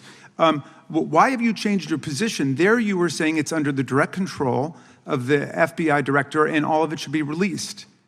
Why have you changed your Everything position? that has been lawfully permitted to be released has been released. And as I told you, the investigation was limited. And let me make something crystal clear. I never said Jeffrey Epstein didn't traffic other people, other women, and they're not other victims. This is the investigation we were given from 2006, 7, and 8, and the search warrants from 2006, 7, and 8. That's what we're working with. Well, wait, have you released all of the stuff that the FBI has seized from Epstein's house? The computers, the emails, the file cabinets, the documents? What about the financial records? Have you released all of that? Everything the court has allowed us to release. Which court are you talking about? 3 separate federal courts have come in and said... We're talking about the evidence you've got. It's got nothing to do with what those courts have. Do you have any idea how the law works? Do you want me to break the law in a federal judge's order? No, I want you to follow your own word, Director Patel. You said up there it was under the direct control of the FBI director. He had the black book. Everything I have direct control over, we have gone to court. You haven't. Complete your sentence. Everything you have direct control over, you said. Have gone to court, and everything we have direct control Patel, over. complete your and sentence. can You said lawfully everything. Release. The We're gentleman- releasing. He'd like to complete his answer. You began the sentence, everything you have direct control over, and then you stopped that sentence. You've released everything that you have direct control over? And I have direct control over and can lawfully release. If you're not familiar with the court orders, that's not my fault. Oh, I'm Go perfectly, look at them. I'm Go perfectly to familiar court. with them, but how did we prosecute Ghislaine Maxwell? She was prosecuted with the investigatory material that was collected from 2001 and 2005. Because of the non-prosecution agreements and the court orders on the investigations and search warrants, we were not able to develop new information. And oh, by the way, Jeffrey Epstein was out for 12 years, and the Obama and Biden administration did nothing to look at his work, his pedophile network. If you want to blame me, that's fine. But now you're blaming the men and women who conducted this Stop great that. search. I'm not blaming anybody other than you. You're not keeping your word. You said that you would release all of the materials Has under your anyone direct released control. more information on Epstein than I have? Has Well, anyone? much did more. Comey, did Wray? Much more. they? Excuse me. Much more has come out in the days since the American people and Congress have been demanding it, but it's coming out in dribs and drabs. Why don't you just release the entire file as you promised to do?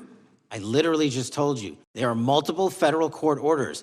I'm not going to break the law to satisfy your curiosity. You didn't join us when we filed court to release the court orders. You could have. You have lawyers. You could have shown up. You didn't do that. That's a tiny fraction of the material we're That talking is about. not. It is How a do you- tiny fraction. How do you know that? Have you seen No. everything? Time It's of the all gentleman- misdirection. How do you know Time that? of the gentleman has expired. The gentleman from California is recognized. Well, thank you. Mr. Director, just to be clear, how many of the Epstein files were released in the 4 years of the Biden administration? 0. And how many have you released? I don't have the number, but it's got to be thousands of pages of stuff.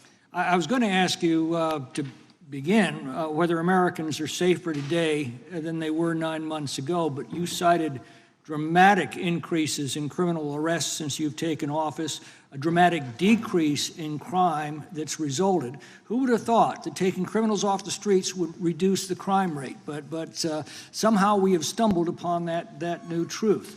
But it begs the question, what was the FBI doing during the 4 years of the Biden administration to see that dramatic an increase in work under your tenure? The simple answer is I'm letting good cops be cops. We're working with our state and local law enforcement. We're energizing our partnerships. We're bringing on more task force officers. When you have more cops in the streets, when you're using ground-based intelligence, when you're not weaponizing law enforcement and focusing on DC and focusing on the rest of America, this is what happens. It is not a significant mind shift in terms of how we maneuver the FBI. They've wanted to do this work since they signed up. We're just letting them. And we've seen many prominent Democrats oppose your efforts to restore law and order to the streets of our nation's capital. I mean, all of us here have seen a dramatic change for the better here in Washington, D.C. Why are so many Democrats attacking you for that? Sir, Democrats have been attacking me for a decade, as is the fake news media. They didn't like the fact that I exposed the Russiagate host and the largest weaponization of the FBI and DOJ in U.S. history. We proved it to be true with congressional oversight. I'm wed to that congressional oversight and will continue to do that work. Christopher Wray repeatedly warned this committee that the Biden open borders policy had produced a significant increase in terrorist threats that he said kept him up at night. A particular concern, he said, was the 2 million gotaways that entered the country during the Biden administration. That's an average of 41,000 every month. What are the monthly gotaway numbers today? Sir, I'll have to get back to you on the exact gotaway numbers, but identifying that there are gotaways is step one. Going and manhunting them is step two, and that's what we're committing our resources to do. Well, that's my next question, is what progress has the administration made in apprehending and removing terrorist threats that came in during the Biden years? I think you're talking about, if you're not, let me know, known or suspected terrorists, and we've encountered almost zero at the southern border since the southern border has been sealed. But the problem that we are running into is our northern border. It's largely expansive. The enemy has adapted, and we need more focus on the northern border to stop known or suspected terrorists from coming in from places like China, Russia, the Middle East, Africa, Afghanistan. And what can you tell us about the remaining threat posed by potential terrorist cells here in the United States? The terrorist threat that continues to be posed by international terrorists here in the United States is one of my highest priorities. We are working through our intelligence community partners to identify those individuals, and we've taken down numerous individuals in numerous rings across this country to neutralize that terrorist threat, including in places like New York City, Los Angeles, and I believe Dallas, Texas most recently. How extensively did criminal cartels like Sinaloa, Jalisco, New Generation, MS-13, Tren de Aragua, and others infiltrate our country during the Biden administration? By the tens of thousands. Well, and what progress have you been making in combating their presence? I think the DHS is best to speak to that, but I think I can't remember the numbers of tens of thousands or hundreds of thousands of individuals they found that came in illegally, and the tens of thousands that associations to criminal networks have all been deported. And that effort is being opposed every step of the way by Democratic leaders in our cities, some of our states, and right here in the Congress. Isn't that true? Well, we're just working where we can in every single city we can, and I welcome the opportunity to partner with Republicans or Democrats on fighting violent crime like we're doing. Mr. Biggs asked about Arctic frost. What else can you tell us about that and what we need to do to assure that it never happens again? Continue the congressional oversight work that you're doing on Arctic frost. Let me provide you with more documentation on Arctic frost, and also call in witnesses from the paperwork that we have given you. You have that right, and the American public deserves to hear what those people have to say. As for my ongoing investigation, there's not much I can say. What role did the FBI play in suppressing the Hunter Biden laptop story during the 2024 election? Off the top of my memory, sir, I believe the FBI was in possession of verified information from that laptop, and it was improperly publicized that they did not have information and masked it as Russian disinformation. We now know that was categorically false. I don't know why the FBI did that, when they did that, but we've released all the materials related to that. Thank you. Gentleman yields back. The gentleman from New York is recognized. Mr. Goldman. Mr. Patel, does Donald Trump appear anywhere in the Epstein files? I'm sorry, could you say that again? It's not a complicated question. Does Donald Trump appear anywhere in the Epstein files? I didn't say it was a complicated question. I just didn't hear you, so my apologies. We have released where President Trump's name's in the Epstein files and everybody else, and all credible information that we are legally allowed to release has been released. All right, so let's go through that. You're referring to court orders that prohibit you from releasing grand jury testimony under Rule 6E. Is that what you're referring to when you say as the law allows? That's a piece of it.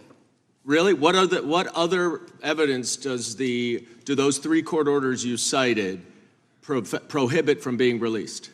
Information that was collected pursuant to those search warrants that were limited Wrong. in fashion. Wrong. That's not what the court order says, and that's not under 6E. And you're talking, and I said that's 6E, and I said there was others, and I'm answering that there are sealed court order documents. There are protective orders. They are unsealed as part of discovery given to Ghislaine Maxwell. They are no longer sealed. That's just not true. We can argue about it all you want. Okay, well, you agree that there are, so your testimony here is that the reason why you are not releasing all of the videos that you have acknowledged, there are so many, and that the FBI spent thousands of hours of reviewing, the photographs, the photographs that you have. You're saying that you're not releasing those because there's a court order requiring them to be sealed? Is that your testimony? Never said that about the videos. On the totality of the videos, of the thousands of images that were seized pursuant to the search warrants executed at the time,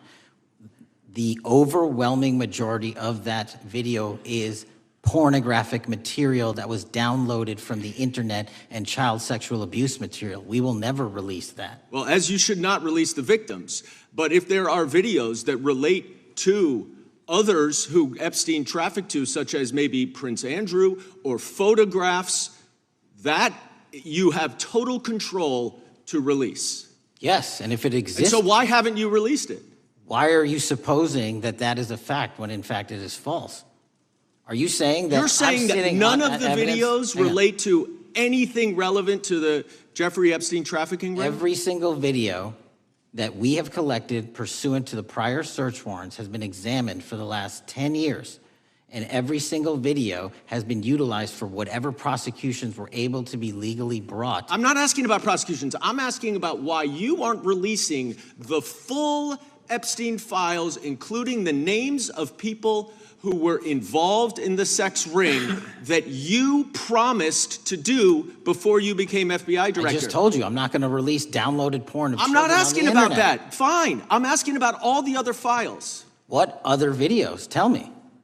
Tell me. That's what I'm asking. Tell me. You're saying there are no videos that would be relevant to anyone else involved in the Jeffrey Epstein sex ring. Pursuant to Mr. Acosta's collection of information based on the search warrants. That's all we have in our possession. And I'm asking you, that stuff. That's all we got. I'm not asking all you got. I'm asking you, in that stuff, there's nothing that's related to any other any other people engaged with Epstein in underage sex. That's correct. To my knowledge, no. Okay. Let's talk about the witness interviews. 302s of witness interviews. Those are not subject to the court order. Those are not subject to any fictional sealed order for a search warrant. Why aren't you releasing those with the redacted names of the victims?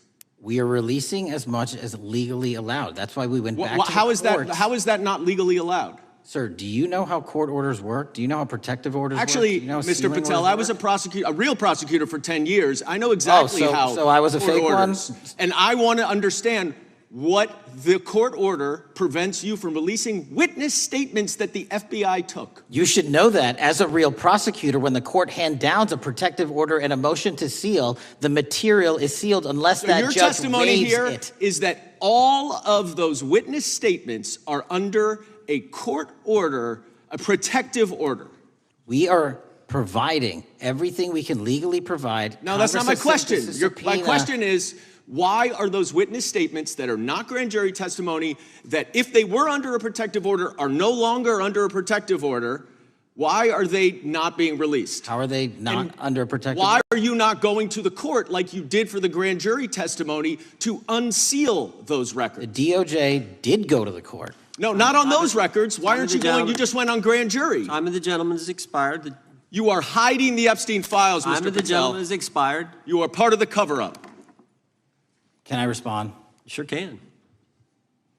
Any allegations that I'm a part of a cover-up to protect child sexual trafficking and victims of human trafficking and sexual crimes is patently and categorically false in the work of my So I hope you will talk to them when they have requested to speak with you. Because the victims have requested and you are not responding to them. Director, yes or no, is the FBI still spying on parents at school board meetings?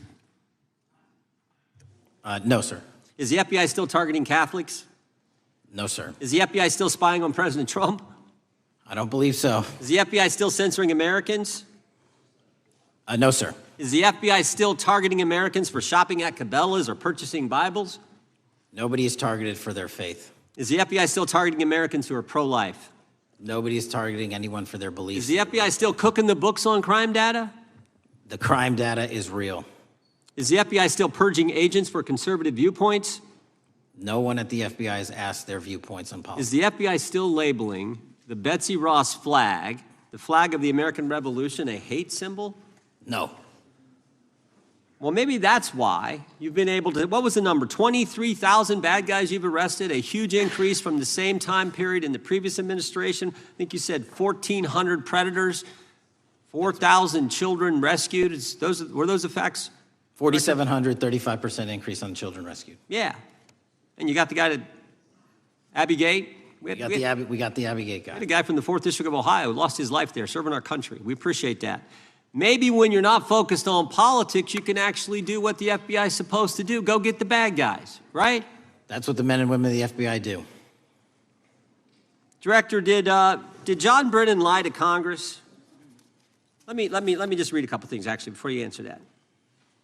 2 years ago, we had Mr. Brennan in for an interview, and I asked him, how'd you learn about the dossier in December of 2016? Mr. Brennan replied, I received a copy of it from the FBI, and the CIA was very much opposed to having any reference or inclusion of the Steele dossier in the intelligence community assessment. That's what John Brennan told the United States Congress.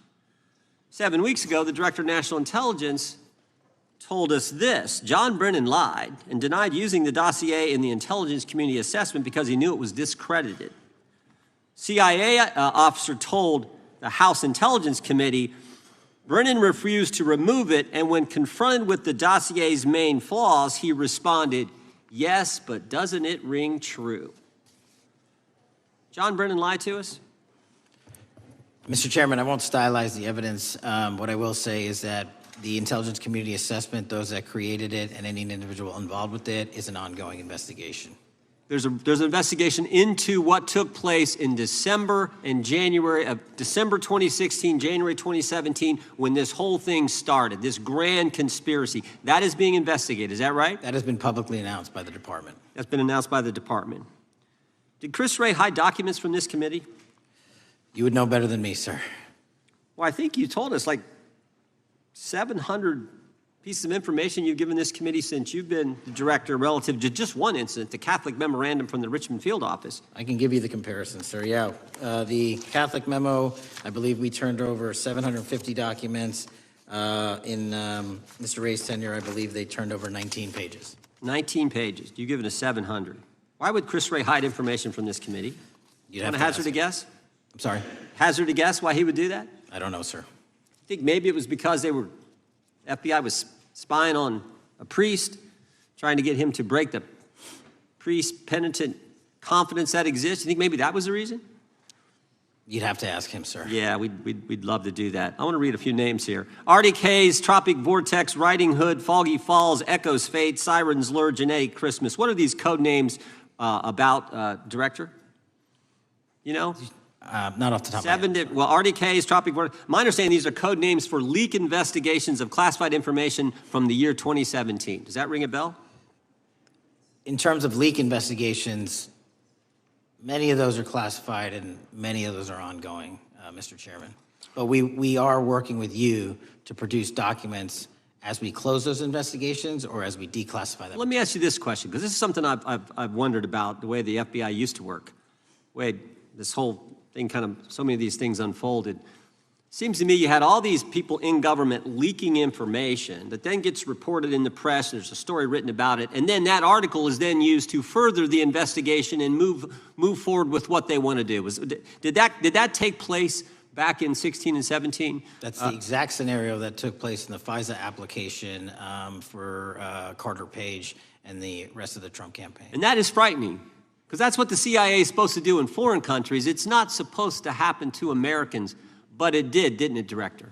Yes. And not just any Americans, it happened with the President of the United States. Is that accurate? Yes, sir. Yeah, and you were the key guy in helping expose that. And I think our country will be forever grateful for what you did to let the country know that was going on involving Americans, which is not supposed to happen, and not just, again, any American, but the President of the United States. Chair now recognizes the gentlelady from California. Thank you, Mr. Chairman.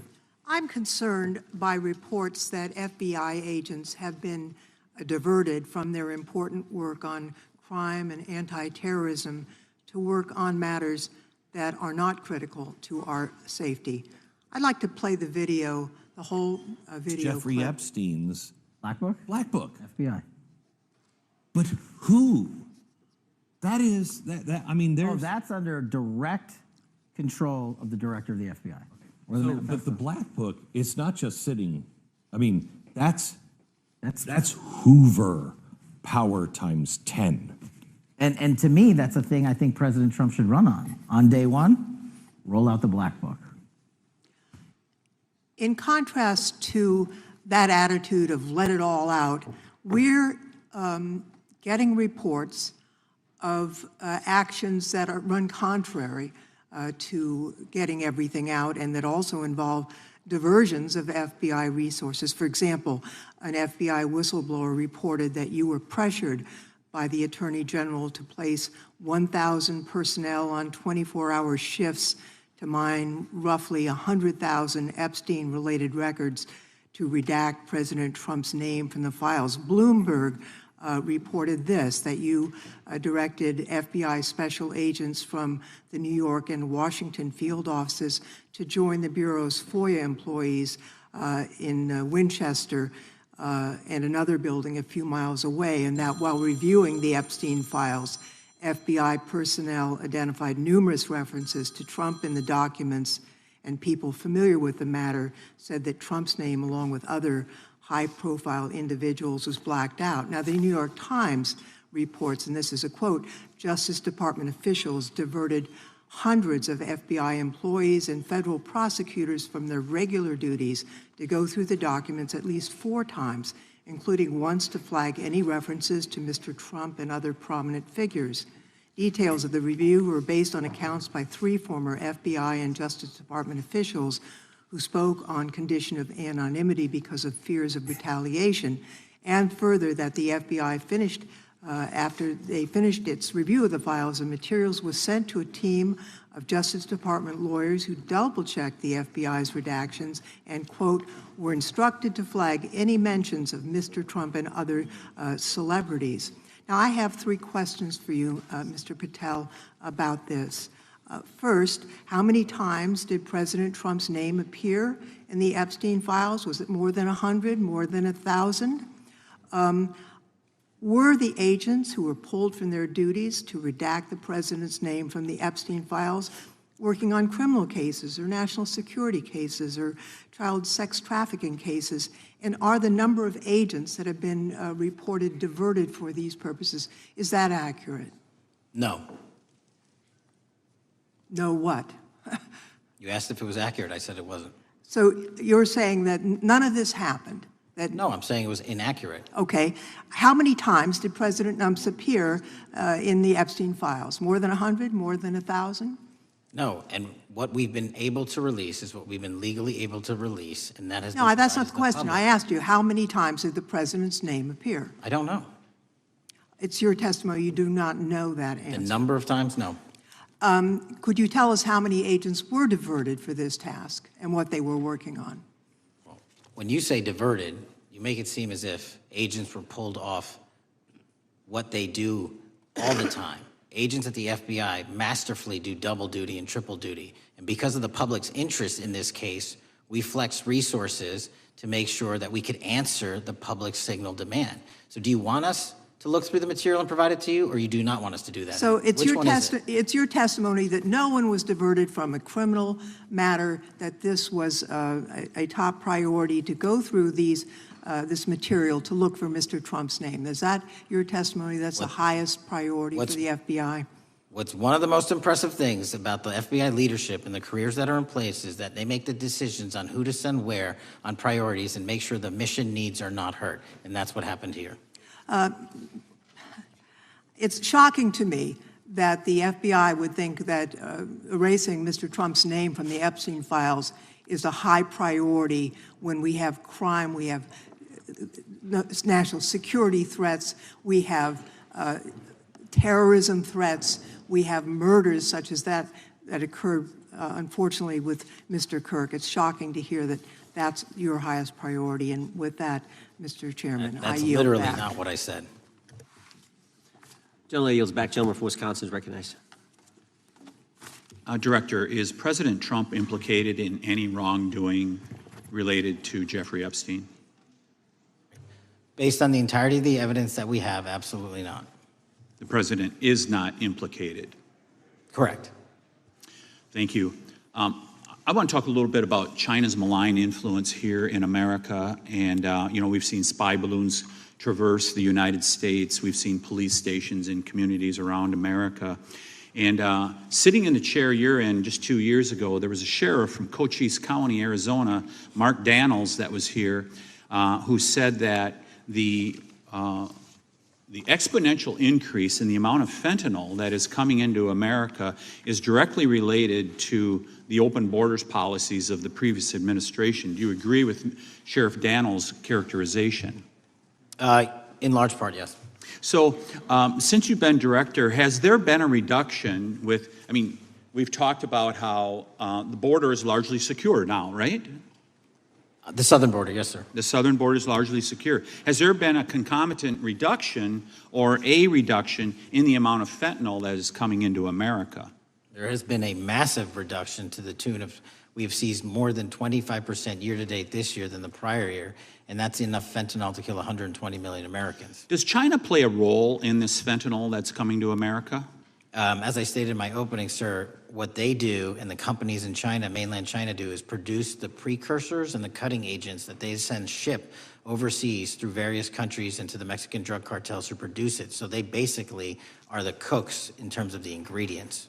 Tell us, what is the FBI doing to stop China from delivering death to America? So for the first time in a decade, I actually reached out to my counterpart at the Ministry of Public Security. No one at the FBI had done so. To engage. Ministry of Security, where's that? In mainland China. In mainland China, okay, thank you. To engage in a conversation to say, hey, can we have a certain number of these precursor chemicals listed in China so that they become illegal and illegal to trade. We're also working with our counterparts in places like India and Guatemala because the transshipment routes of the precursors, the Mexican drug cartels have gotten creative, and instead of coming directly to America, are going into these countries. And we've had massive success in India and Guatemala, and in those governments, great partnerships in shutting down the ability to ship the precursors into those countries, which are ultimately destined to America. So those people that are working with security agencies have been working with you, is that accurate? Yes, sir. So I want to turn to a couple cases that are at the University of Michigan, where Chinese nationals, on behalf of the Chinese government, smuggled in illicit biological materials, stuff that can harm our agricultural industry. What actions are you taking as we see repeated stories of Chinese nationals doing this in the United States? So just that, sir. In this calendar year alone, as I was mentioning, our counterintelligence operations and cases brought against the Chinese are up by, I think, something like 40%. And specifically, the cases in Michigan show two threat streams, not just against our agricultural industry, which is a threat to national security, but they were also bringing in chemical agents in mushrooms. I'm not the exact expert. That would have ultimately hurt our population. We arrested and charged all of those individuals, and we are aggressively going after them in every single state because they weren't doing it in Michigan alone. Should research universities across the United States be doing a thorough job of vetting Chinese nationals that are coming to their universities? They should. Turning to spying in America, you know, we heard the stories about Senator Dianne Feinstein's driver, who was a Chinese spy. We're familiar with Linda Sun, who worked in Governor Hochul's office, Christine Fang in California. What are you doing to find these people who are Chinese spies that are trying to burrow themselves into the politics of America? Because we know it's happening, right?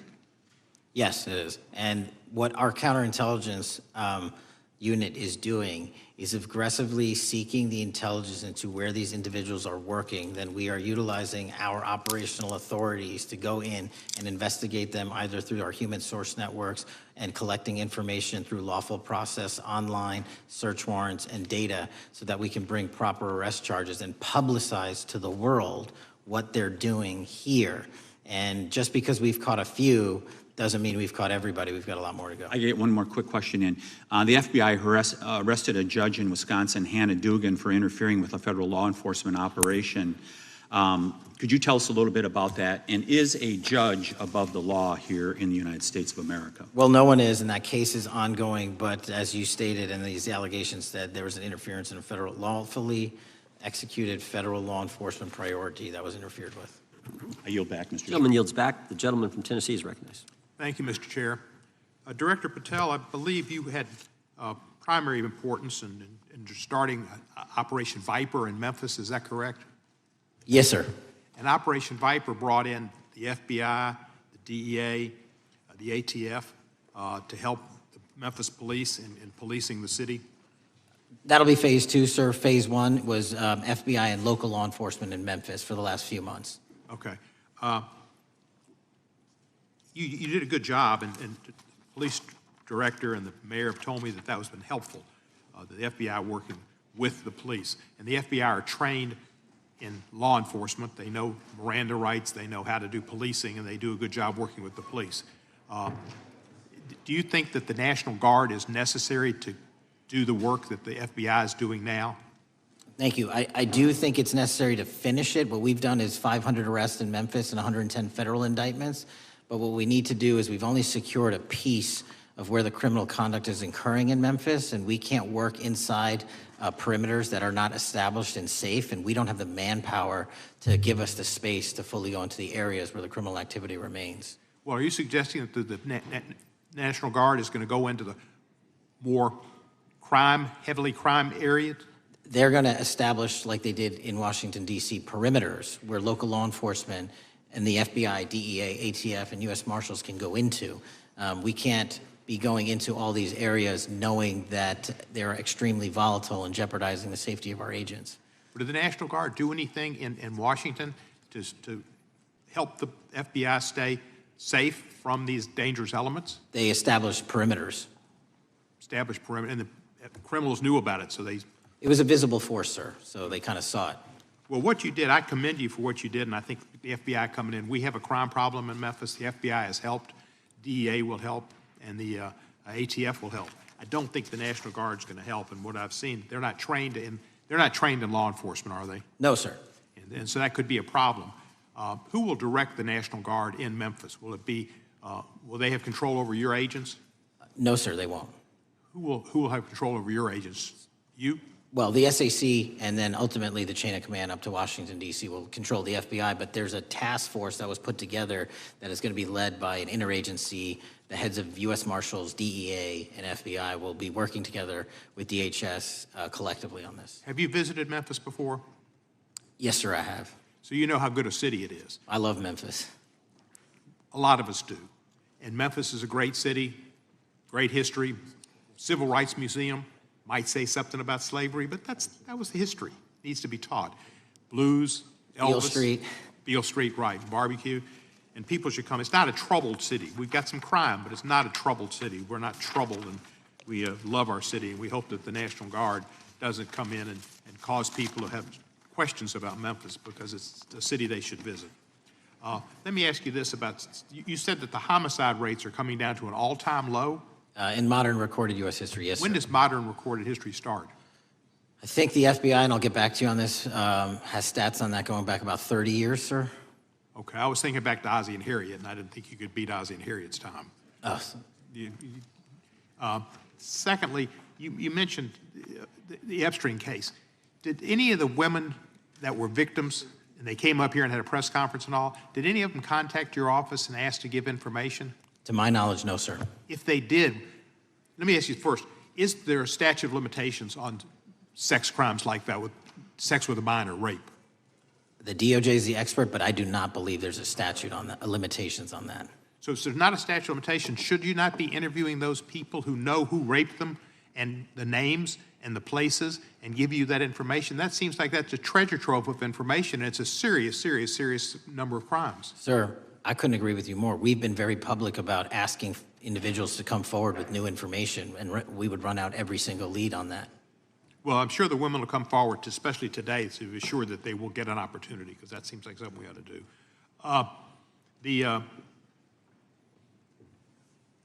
Mr. Driscoll, what was his reputation? I can't comment on Mr. Driscoll's matter. It's an ongoing litigation. Yeah, but his reputation you can tell us about. I can't tell you about his reputation. His work has been laid out in that lawsuit. How many of the FBI agents who worked on the January 6th case have been fired? I don't have that number, sir. Do you have a ballpark figure? No, but I can tell you that individuals based on case assignments in the FBI that I have led have not been terminated for case assignments. Thank you, sir. Come back to Memphis, and you work with Kevin Kane in our Tourism Bureau. He's great. Thank you. And thank you for your work in Memphis. Gentleman, yes, back. Mr. Chairman, I have a unanimous consent request. Gentleman's recognized. So I've got 4 documents I'd like to introduce into the record. The first one is Jeffrey Epstein's 6th story played out for years in plain sight. And Acosta is quoted in here saying, "I was told Epstein belonged to intelligence and to leave it alone." The second document is entitled, "What Epstein's Bodyguard Warned About His CIA Connections."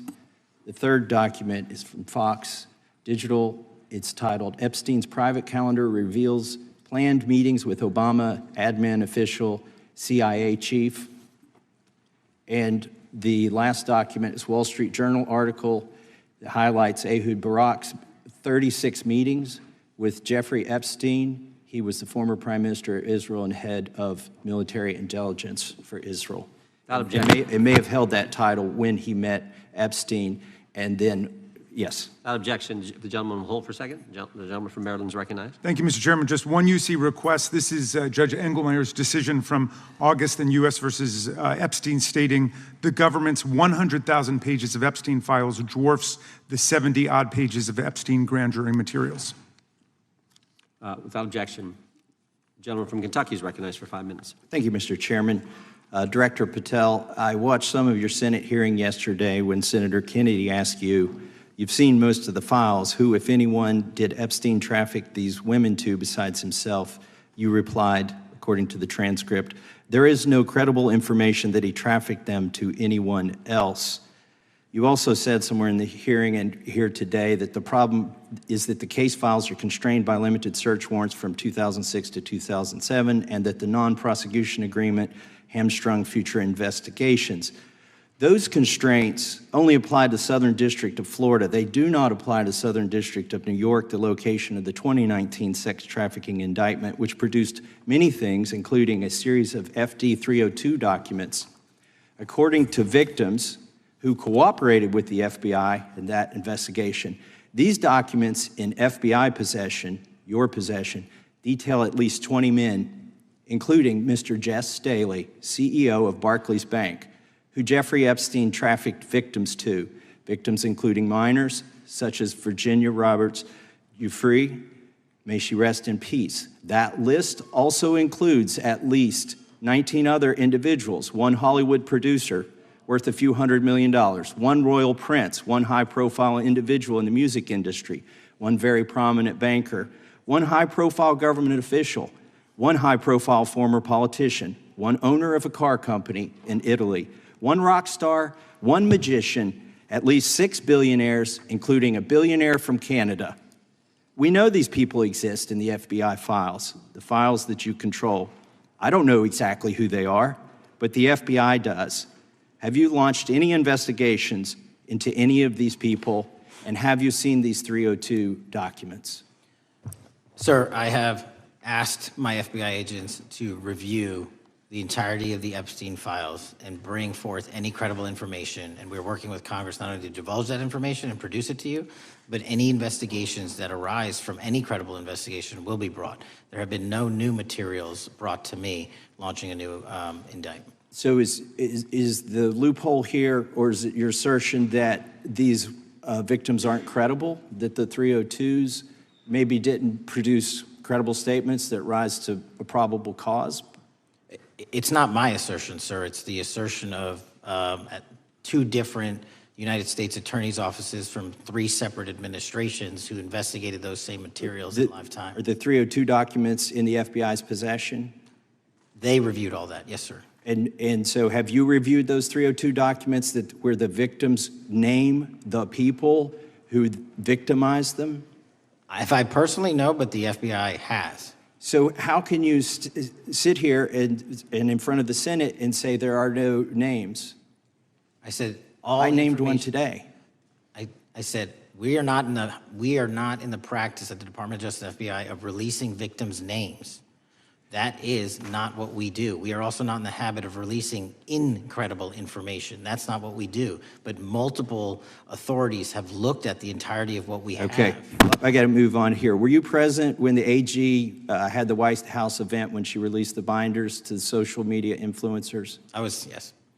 So if you're willing to meet with social media influencers who stood to benefit from the sensational and sad stories of these victims, will you meet with the victims as well? The FBI will meet with anyone who has new information. Will you personally meet with them? The FBI and the professionals who are handling the cases will. Were you instructed that it was important to release the documents to the Oversight Committee on the day of my introduction of the discharge petition to release these files? I don't know what day that was, so no. Well, they were released that day, and there were victims' names who weren't redacted because they were in such a rush, and the victims are not happy about that. Have you investigated any of the CIA connections? Have you seen the CIA file on Jeffrey Epstein? And if you wanted to see it, would they show it to you? Well, I can speak for the FBI, and that's presuming there's a CIA case file. And I've reviewed everything that the interagency, not I, the FBI, that was provided to us. Would you be willing to look at the CIA file on Jeffrey Epstein? If there is such a file, and if it has not already been turned over to the FBI will look at any new investigative leads. Have you made any progress on the pipe bomb investigation January 6th? And have you made any progress on the motive of the Las Vegas shooter? As to the first, it's an ongoing investigation, and we have made progress. As to the second, sir, I'll have to get back to you. All right, thank you. I yield back. Mr. Chairman, I have a unanimous Gentleman consent yields back. request. Unanimous consent request from the gentleman from New York. I ask unanimous consent to introduce an unsigned memorandum from July 7, 2025 that says we did not uncover evidence that could predicate an investigation against uncharged third parties with the insignia of the Department of Justice and the FBI. Without objection. Mr. Chairman, I have a unanimous Gentleman from Georgia. consent request. It's a article entitled DOJ Deletes Study Showing Domestic Terrorists Are Most Often Right-Wing. The objection. Thank you. Gentleman from Georgia is recognized for 5 minutes. Thank you, Mr. Chairman. Director Patel, thank you for being here today. I want to first talk about the significant role that the FBI plays in combating the national security threats posed by our nation's greatest threat, our nation's greatest security threat, China and the Chinese Communist Party. It's a fact that China is America's most significant national security threat, isn't that correct? I would say so, sir. And you would agree with me that China wants to dominate the United States of America? I think that's largely their plan. And they want to dominate the world, both militarily and economically, isn't that correct? I think so. And sir, you've been FBI director for the last, 8 months? 7 months, yes. 7 months, and during that time, have you held any stock in any companies founded in China? I don't believe so. Well, you do own stock in a company known as Elite Depot, don't you? Which one, sorry? Elite Depot. You own stock. I think that's, I'll have to get back to you. I think it's a law firm and it's a company out of Singapore. Okay, well, no, the company out of Singapore, which is owned by Elite Depot, is the Shein Company, which was founded in China, correct? That company operates out of Taiwan. Well, they changed their headquarters from China back in 2022 to Singapore for tax purposes, but it's owned by a Chinese billionaire. I think his name is Charlie Zhu, and you own stock in the company that owns Shein. Which I disclosed during my confirmation process. You certainly did. And now, do you still hold that stock in that Chinese company?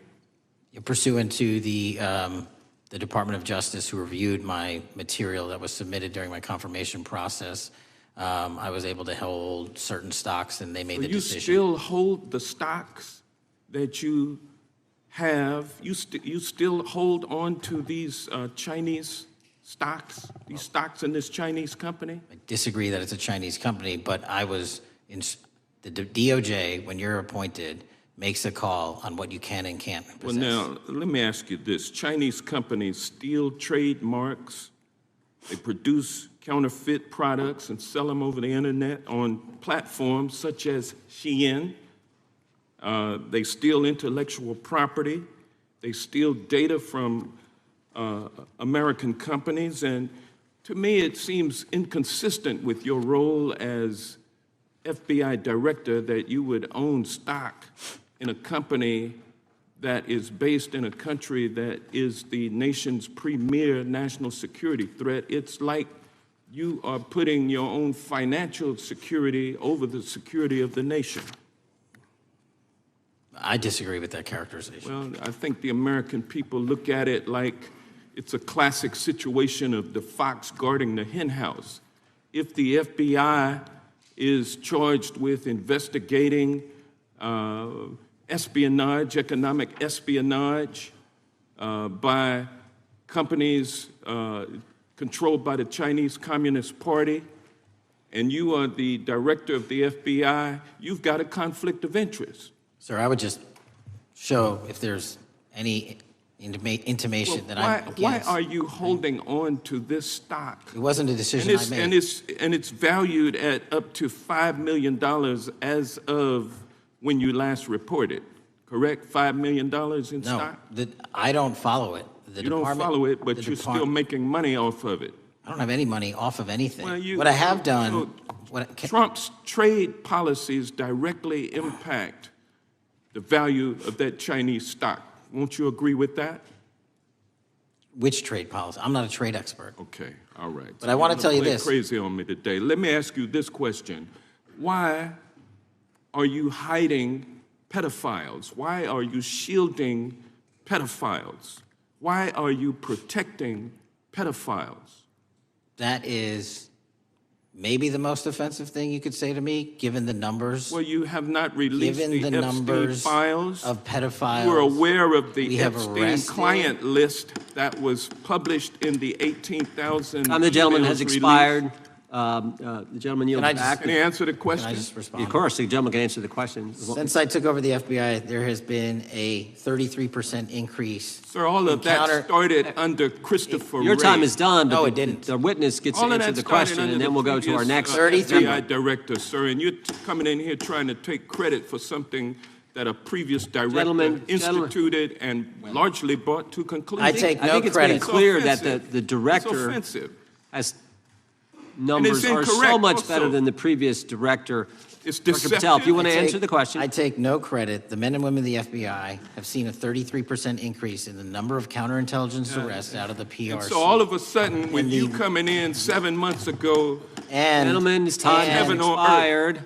And on the Sir, pedophile American public not gonna accusation, go for that. we have arrested 1,500 child predators in the last 7 months. Under That's investigations more than initiated by anybody the prior Appreciate the directorship. director's good work, and we really appreciate that the time of the gentleman has expired. We now go to the gentleman from Texas.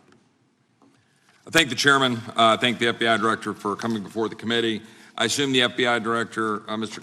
Patel, I believe you probably agree with me that there is a significant organized effort on the left side of the political spectrum to advance criminal organizations being able to put more criminals out on the streets. And that what we've seen this in daily action. Are you familiar with the report that came out this last Monday from the Law Enforcement Legal Defense Fund? I'm not familiar with that, sorry. So this report came out this past Monday, and it said that significant amount of the money flowing out of George Soros and other leftist organizations and funders has been funding DAs and prosecutors, and quote, many of these DAs had never managed an office, prosecuted a criminal case, developed organizational policies. In dozens of America's largest cities and counties, this report finds these progressive district attorneys have outsourced core parts of the American criminal justice system to activists and political donors, taking direction and advice on everything from staffing decisions and communication strategy. Organizations, it's a complex web of donors going in through these organizations to put radical DAs and prosecutors out there, putting criminals on the streets. Does the FBI director agree that this exists and is a problem? I will accept the factual representation, and if that exists, it is a problem.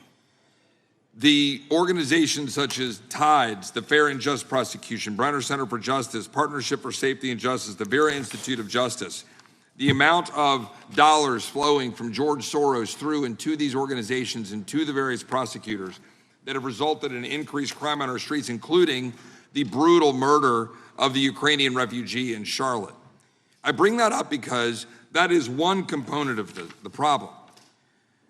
In addition, we have an organized effort targeting our border. The NGOs, the nonprofits and the deep pockets, the United Nations, charitable organizations, and a long list of over 250 organizations that the Center for Immigration Studies put out that lays out a complex web of organizations that were moving people into our country, knowing that they're dangerous, knowing that they're criminal, associated with taxpayer dollars flowing through the United Nations and donor dollars flowing through organizations, including ostensibly religious ones, putting these dangerous individuals on the street that resulted in fentanyl in our communities, that resulted in the death of Jocelyn Nungare, of hundreds, thousands even, as the director testified, 100,000 people dying from these narcotics every year. All of this in an organized effort, a complete effort by the radical left to use taxpayer dollars and these dollars to put people on our streets. In addition, the extent to which we've seen now with the Southern Poverty Law Center and their hate map targeting, for example, the Family Research Council, where we had a shooting right here in DC over a decade ago, putting Charlie Kirk, putting a target on TPUSA, Antifa, other radical organizations that are very specifically organized in targeting conservatives and ordinary Americans. Well, how about the organized effort to infiltrate our schools and advance a transgender agenda? and advance a radical agenda, perhaps one that we will see exposed further in the individual that actually shot Charlie Kirk. So here's my question. Will you as the director, and are you as the director, pursuing all legal channels to follow the truth wherever it may lead on this organized effort, one? And two, do you agree that Congress should take all action necessary to expose this web of dollars that are flowing to undermine our way of life? I got another minute in my time that I'd like to hear from you on this topic broadly. I'll keep it short.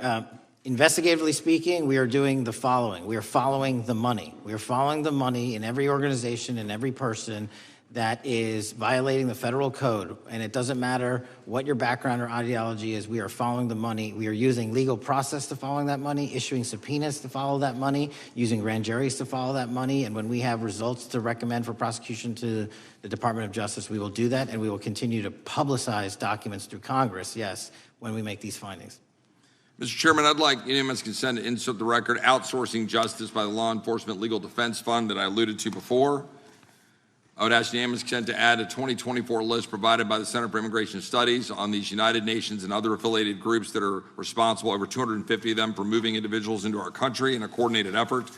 I would like a unanimous consent to insert a letter that I sent that currently has 33 members of the United States House of Representatives have signed on it, calling for a special select committee to pursue the organized effort from the radical left to target our way of life and undermine our security by putting criminals on the street and having our borders being wide open and putting us in danger. Without objection. With that, I would yield back. Without objection. Gentleman yields back. Mr. Chairman, I have a couple of unanimous Gentleman's recognized. One is a letter from Senator Tom Cotton, dated last year, urging the U.S. to, quote, ensure that data from U.S. companies is not harvested by the Chinese Communist Party through the purchase of Xi'an software and technology. Without objection. And also a statement by Marco Rubio, then Senator Marco Rubio, which warned our UK allies about, quote, Xi'an's deep ties to the People's Republic of China. Without objection. Also, crime is the record crime is down in 2025. Trump doesn't deserve credit, which demonstrates that the crime rates have been decreasing since 2023, which was published by the Vera Institute. Also, a unanimous consent request to enter into the record a NPR report from July of 2024. GOP vows to make America safe again. Statistics contradict their growing crime claims. Without objection. Also, a report out of the American Presidency Project dated January 17, 2025, record low crime during the Biden-Harris administration. Without objection. Also, Joe Biden is correct that violent crime is near a 50-year low, which was a PolitiFact publication of May 2024. And last but not least, a FBI releases 2024 reported crimes in the nation statistics. These are FBI statistics published on August 5th, 2025, which details decreases in murder, rape, aggravated assault, and robbery in 2024. Without objection. Gentleman from Kentucky is recognized for unanimous consent. Mr. Chairman, I ask unanimous consent to submit two sets of documents. The first is a series of emails from the victims of Jeffrey Epstein. They are making FOIA requests to get their own FBI files and not having any success. So I want to bring attention to that by submitting that to the record. The second document that I want to submit to the record, for the record, I know we don't usually read these. This one's not readable. It's completely redacted for the most part, the first 50 pages. This is actually the search warrant that was served on James O'Keefe for a diary that he had already given to the government 2 months before. And as it turns out, there were no indictments here, yet he still doesn't know why he was raided, and I think he deserves to know. So, Without objection. Thank you. The chair now recognizes the gentleman from California. Director, the first time you saw Donald Trump's name was in the Epstein files. Did you close the files or keep reading? I have reviewed not the entirety of the files, so I So have. you haven't reviewed all of the Epstein files? Personally, no. You're the director of the FBI. This is the largest sex trafficking case the FBI has ever been a part of. Buck stops at the top, and your testimony today is you have not reviewed all of the files. What I've been doing is been busy providing the safest country this country has seen in modern U.S. history in historic speed, because the men and women of the FBI are given the resources to reduce the homicide rate, to reduce the drug trafficking rate, to reduce the amount of children that are being trafficked, and the number of It sounds like pedophiles that those we have children arrested being is trafficked would record high. appreciate the director reviewing the files. You said you don't know the number of times Trump's name appears in the files, so it could at least be 1,000 times. Is that right? The number is a total misleading factor. We have not Could the released number at least anyone's be 1,000 name times? that we have not released anyone's Could it name in the at least Epstein be files 1,000 that times? has not been credible. Director, And could it at we have least be 1,000 released times? every piece of legally permissible information. Okay, you can so- characterize the numbers however you want it. Reclaiming my time, Director. It sounds like if you don't know the number, it could at least be 1,000 times. Which It's not. leads me- It's not. Is it at least 500 times? No. Is it at least 100 times? No. Then what's the number? I don't know the number, but it's not that. Do you think it might be your job to know the number?